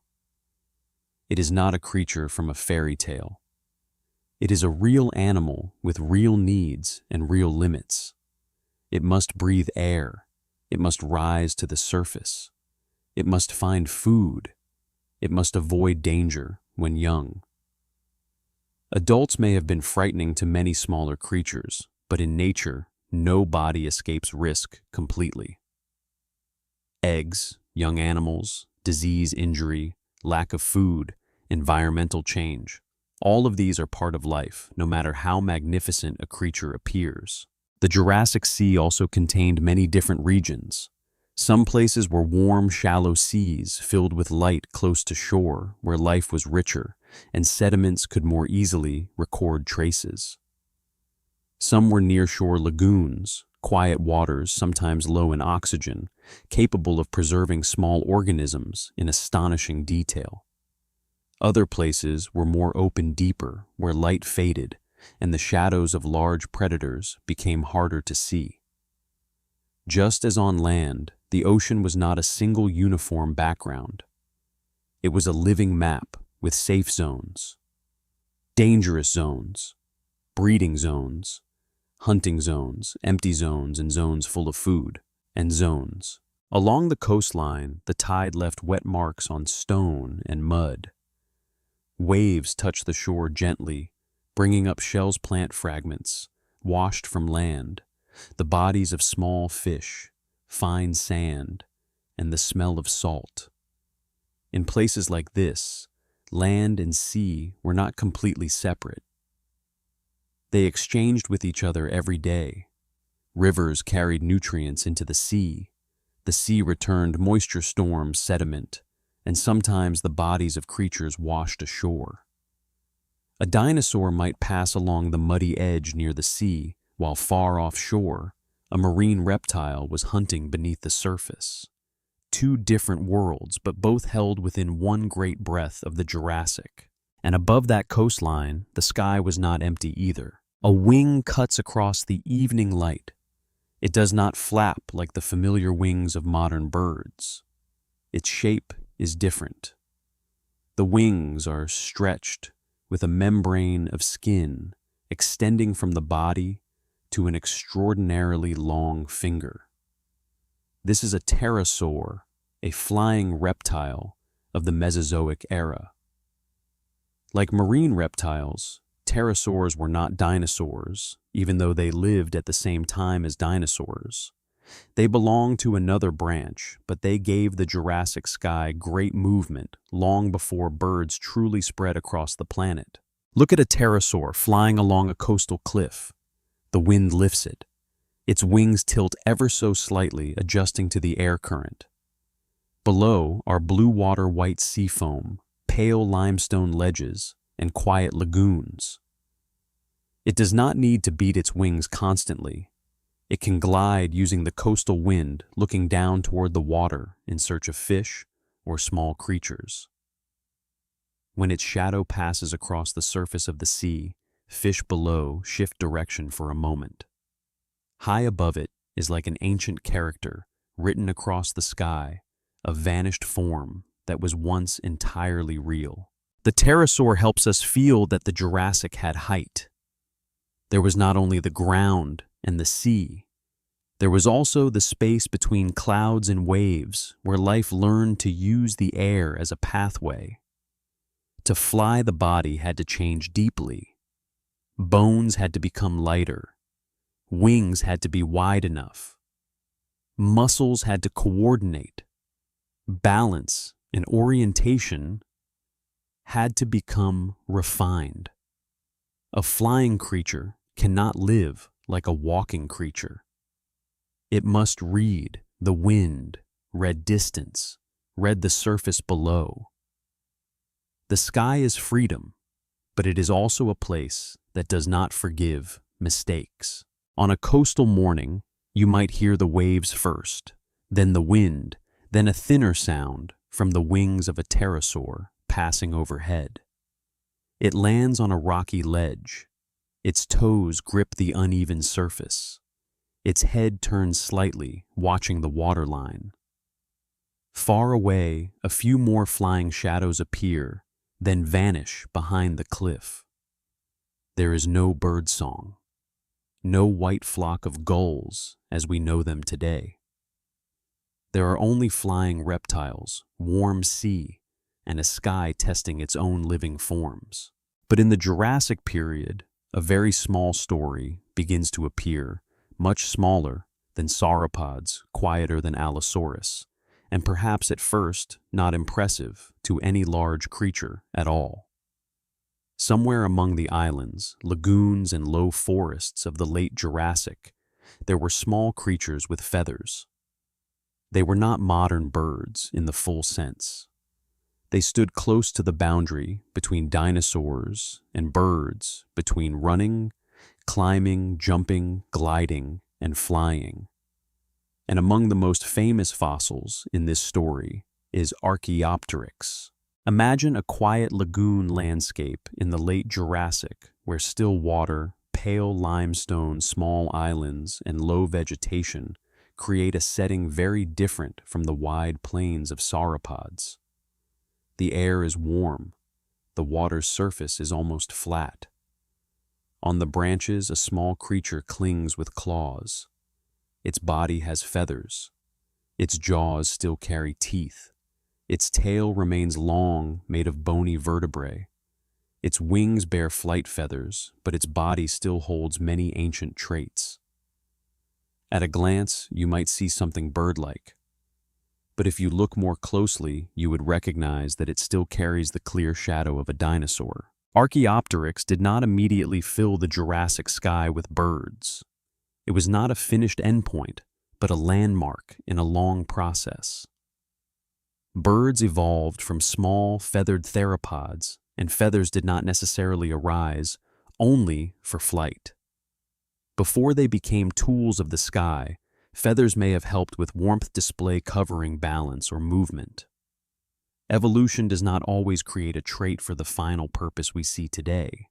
Often a feature begins with one role, then over time is used for another. Look at that small creature, leaping from a low branch down onto a rock. Its wings open for a moment. It may flap, it may glide, it may use its feathers to control the jump and land more safely. Scientists still discuss the exact flight abilities of Archaeopteryx and its close relatives, because flight is not simply a matter of having wings. Flight requires the body muscles, shoulder bones, feathers, balance, and many small details working together. But whatever its ability may have been, the image still carries profound meaning. By the late Jurassic, the path leading to birds had opened. There is something very gentle in this scene. After gigantic bodies and tense hunts, the story of birds begins with a small body in a lagoon landscape. There is no great music, no moment announcing that a new group of creatures will have such a long future. There is only a light feathered creature clinging to a branch, tilting its head to listen to the wind, then opening its wings across a short space. But from such small movements, millions of years later, the skies of Earth will be filled with birdsong. This is what makes the Jurassic so special. It was not only an age of the large, it was also an age of small beginnings. While sauropods pushed body size on land toward magnificence, while marine reptiles turned the ocean into a stage for hunting, while pterosaurs glided through coastal winds, a small branch of feathered theropods was moving toward another future. A future not built on heaviness, but on lightness. Not on feet sinking deep into mud, but on the ability to leave the ground. As evening falls on the Jurassic coast, three worlds may exist within a single scene. Beneath the water, an ichthyosaur glides through a bright school of fish. On the cliff, a pterosaur spreads its wings to catch the wind. In the brush near the lagoon, a feathered creature jumps across a low branch. Farther inland, the heavy footsteps of plant-eating dinosaurs still make the ground tremble faintly. No world is completely separate from the others. All of them belong to a warm, changing planet, testing different ways of living in water, on land, and in the air. Night comes, and the Jurassic Sea grows darker and deeper. The surface reflects ancient stars, stars no human eyes ever saw at that time. Gentle waves touch the rocky shore. A pterosaur lies still on a high ledge, wings folded. Beneath the water, creatures continue moving through darkness, guided by scent, vibration, and instinct. In the brush, the feathered creature curls into itself, kept warm by its fine plumage. Farther inland, the great dinosaurs sink into the night like living hills. In that moment, the Jurassic does not need to be violent in order to feel magnificent. Its magnificence lies in the fact that so many paths of life are opening at once. One path goes down into the sea. Another rises into the sky on the membrane wings of pterosaurs. Another path, smaller and more delicate, leads from feathered dinosaurs toward the birds of the future. And amid it all, Earth continues to turn unaware that millions of years later, other tiny creatures will find traces in stone and try to understand how it all began. That sea has vanished. Those skies have changed owners. Pterosaurs no longer glide above the cliffs. Ichthyosaurs and plesiosaurs no longer move beneath the water. Archaeopteryx no longer leaps through the low branches of the late Jurassic. But their story has not been completely lost. An ammonite shell in stone, a paddle bone from a marine reptile, a wing impressed in limestone, a delicate trace of feather preserved around a small body. All of these are rare fragments of memory that Earth has kept. And as we leave the Jurassic coast, as the sound of the ancient waves fades behind us, the final question begins to appear. How do we know all of this? How can lost oceans, vanished, skies, forests that no longer exist, and footsteps that have been silent for hundreds of millions of years still be told? The answer lies in stone, in layers of sediment, in fossil bones, in footprints, in marine shells, in petrified trunks, in fragile feather traces preserved across time. The Jurassic left behind a very slow book. And in the final chapter, we will return to that book, the layers of rock that know how to tell stories where the Jurassic world still lies, quietly waiting to be read again.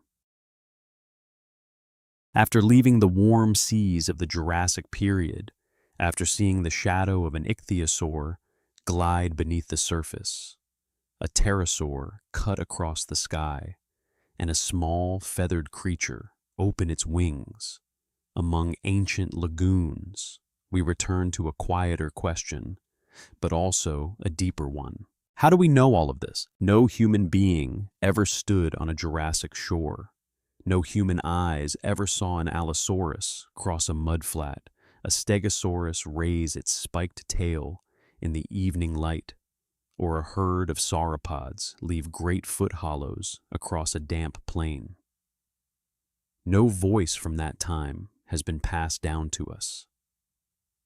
No memory, no written record, no ancient legend can reach back more than 140 million years. And yet the Jurassic has not fallen completely silent. It speaks through stone. Imagine standing before a wide cliff face in the early morning. Light falls at an angle across layers of sediment, stacked one upon another, each layer holding a thin piece of time. To the naked eye, it is only rock.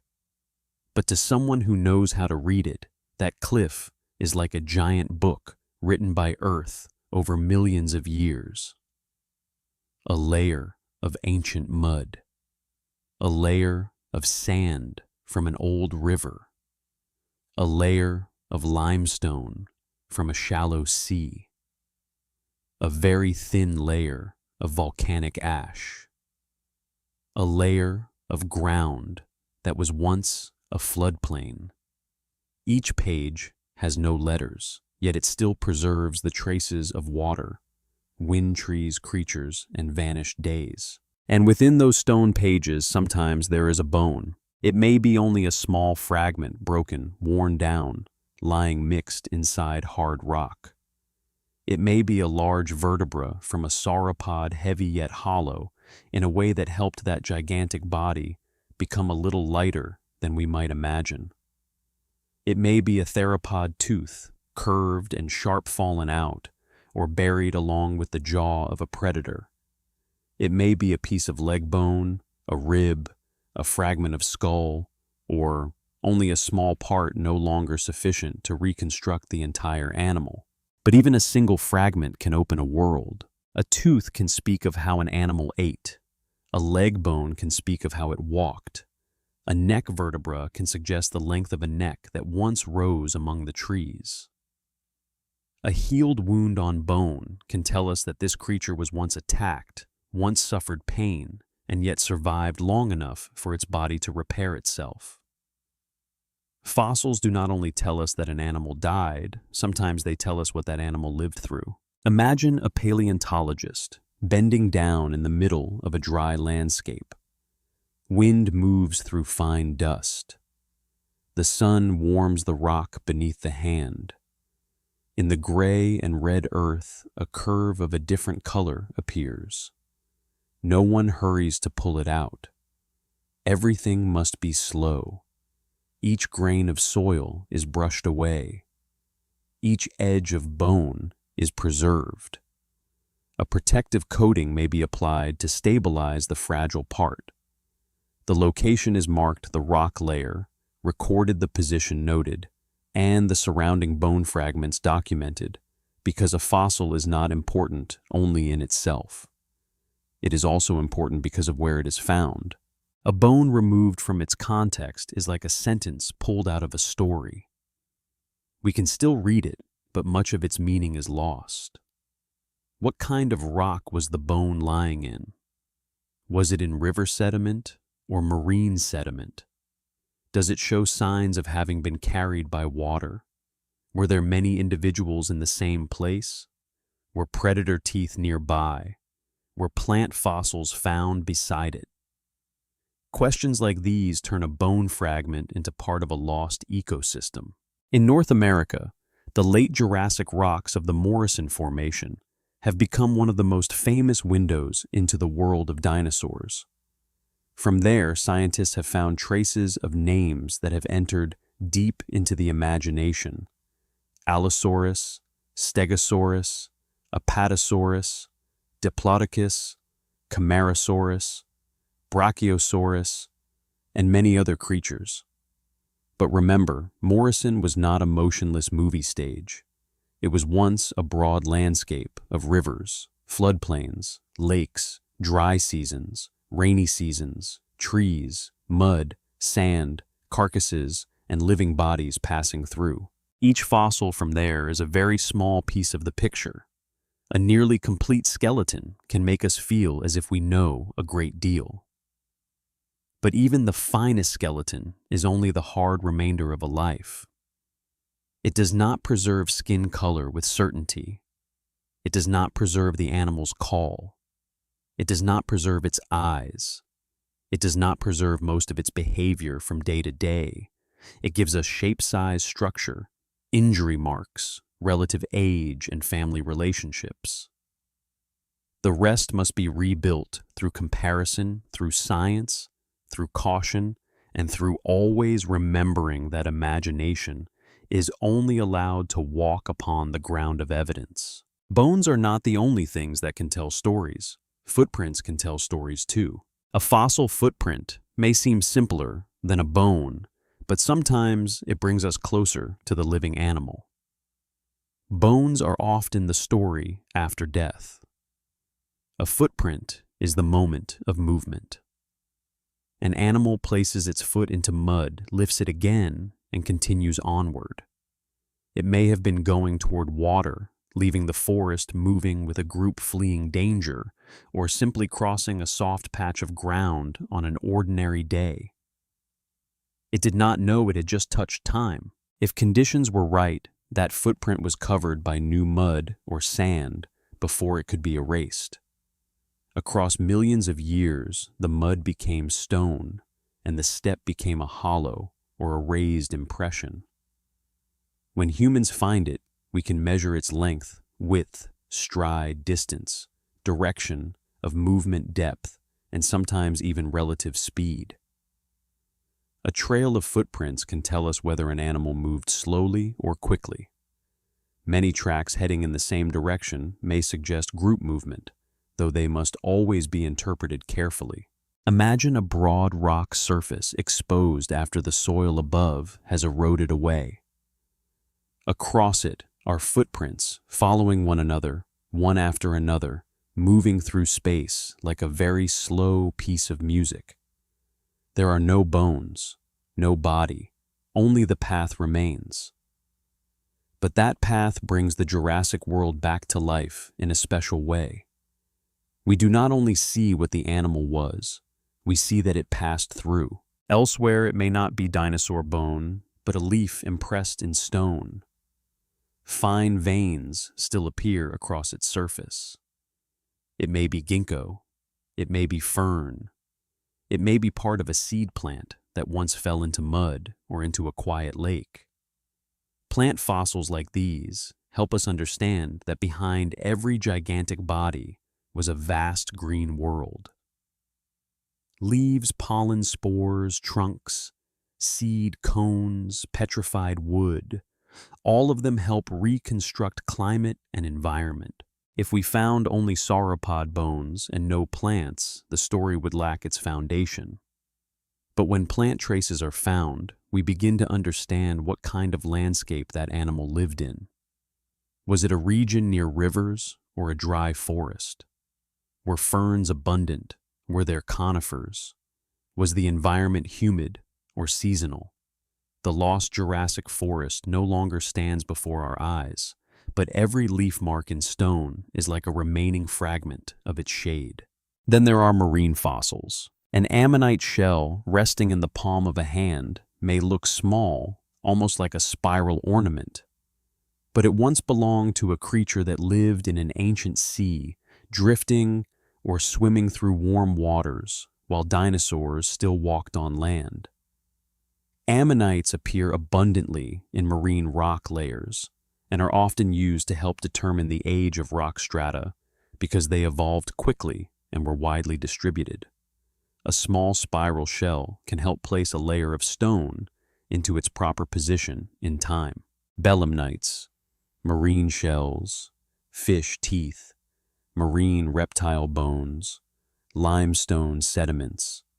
All of them tell us that places, which today may be mountains, quarries, or fields, were once seas. Let us pause with that thought for a moment. A dry place beneath our feet today may once have been the floor of warm water. A cliff may once have been marine mud. A fossil found in the middle of modern land may once have drifted beneath the waters of the Jurassic while pterosaurs flew above and plesiosaurs moved farther away. Fossils do not only tell us about living creatures, they tell us how profoundly Earth has changed. In Germany, the fine-grained limestone beds of Solnhofen preserved one of the most famous fossils of the late Jurassic Archaeopteryx. What makes it remarkable is not only that small skeleton, but also the delicate feather impressions around the body. Soft details like feathers are usually very difficult to preserve. They require special conditions such as very fine sediment, little disturbance, low oxygen, and an environment where the body is not destroyed too quickly. Thanks to those rare conditions, a small creature near the boundary between dinosaur and bird left behind an image powerful enough to change the way humans think about the origin of birds. Imagine that slab of stone being split open. On its smooth, pale surface, the shape of a small body appears, with delicate bones, a long tail, open wings, and feathers still impressed like soft brushstrokes. There is no motion, no sound of wings. But from that silence, a great story opens. Birds did not appear as a miracle, separate from the world of dinosaurs. They have deep origins in a branch of small, feathered theropods. A fragile creature in stone can connect two worlds that people once thought were very far apart. And that is what fossils often do. They connect things that seem unrelated. A tooth connects predator with prey. A footprint connects body with behavior. A leaf connects dinosaurs with the forest. An ammonite connects modern rock mountains with ancient seas. An Archaeopteryx connects dinosaurs with birds.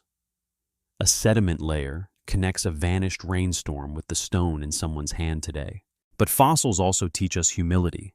The fossil record is incomplete. Most creatures that once lived never fossilized. Most dead bodies were eaten decayed, washed away, broken apart, or vanished into the soil without leaving any trace. What we find is only a very small portion of the world that once existed. And that small portion depends on geological conditions. Places with suitable sediments preserve more. Places where rocks have been destroyed, metamorphosed, eroded, or have not yet been exposed, preserve very little or have not yet been found. So, the entire Jurassic period as we know it does not mean we know everything. It means we are looking at that world through rare windows, using the best evidence currently available. Every new discovery can make the picture clearer or sometimes correct part of the old picture. A new species is described. A new footprint is found. A new analysis shows family relationships differently. Science does not make the Jurassic less wonderful by explaining it. Science makes it more wonderful because it shows us that even after hundreds of millions of years, Earth can still reveal more of its very slow secrets. Imagine a museum at the end of the day. The visitors have begun to thin out. Soft light falls over the enormous skeleton of a sauropod. Vertebrae rise high on metal supports. The long neck reaches into the quiet space. During the day, children may have stood beneath it, looking up in astonishment. Adults may have read the display text, taken photographs, then moved on. But when the space grows still, that skeleton returns to something more solemn. It is not a monster, not a decoration, not an empty symbol. It is the remainder of a life that once had weight, breath, and need. A body that once stepped through mud, once ate leaves, once grew through many seasons, once stood beneath a sky with no humans in it, once died, was buried, turned to stone, lay still in the earth for a span longer than every civilization, and was finally found. In another corner, the tooth of Allosaurus lies behind glass. Smaller than the giant skeleton, yet no less powerful. That tooth was once a tool of hunger. It once touched flesh bone, another life. But now it lies still transformed into evidence. It no longer hunts. It helps humans understand that a predator too was part of an ecosystem limited by its body living and dying in the same world as its prey. On another slab, a faint leaf impression appears. Beside it may be an ammonite, a trace of the sea. And somewhere else, a large footprint is preserved, like a pit in time. All of these things are different, but they say the same thing. The Jurassic has not vanished completely. It has simply changed into another language. The language of minerals, the language of impressions, the language of remains. When we learn to read that language, the lost world begins to return. Not fully, not with certain colors or intact sounds, but enough for us to see its main outlines. A supercontinent cracking apart, a warm climate, seed plant forests, gigantic sauropods, predators like Allosaurus, Stegosaurus defending itself with a spiked tail, seas filled with ammonites, ichthyosaurs, and plesiosaurs, pterosaurs in the sky, small feathered creatures opening the path toward birds. All of this comes to us not as a story already told, but as an enormous puzzle of time. Scientists assemble bones, compare rock layers, measure footprints, analyze models of ancient environments, read pollen study tooth shapes, examine injuries, and compare fossils from many places. Piece by piece, the fragments are placed into position.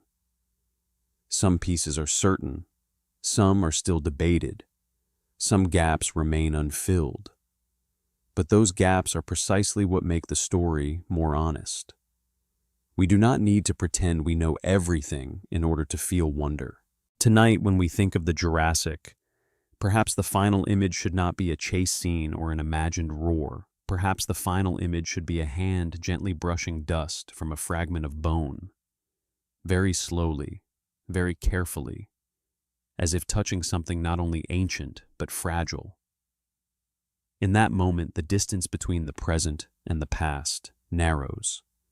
Not because we can return to the Jurassic, but because a very small part of the Jurassic has managed to reach us. A bone fragment lying in stone, a footprint resting on a slab, a leaf impressed in sediment, a spiral ammonite shell held in the palm. These things do not speak loudly. They do not try to persuade. They simply exist after a long journey through pressure, minerals, erosion, discovery, and interpretation. And if we are patient enough to listen, they tell us that Earth was once very different.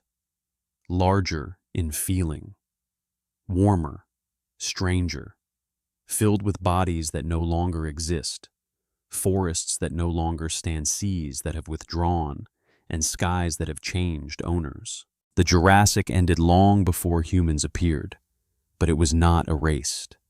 It lies beneath our feet in stone, in museums and excavation sites, in cliffs, in carefully numbered specimens, and in the questions each generation continues to ask. And perhaps that is the deepest legacy of this age. It reminds us that life is always larger than our memory. Before there were storytellers, Earth had already lived through countless stories.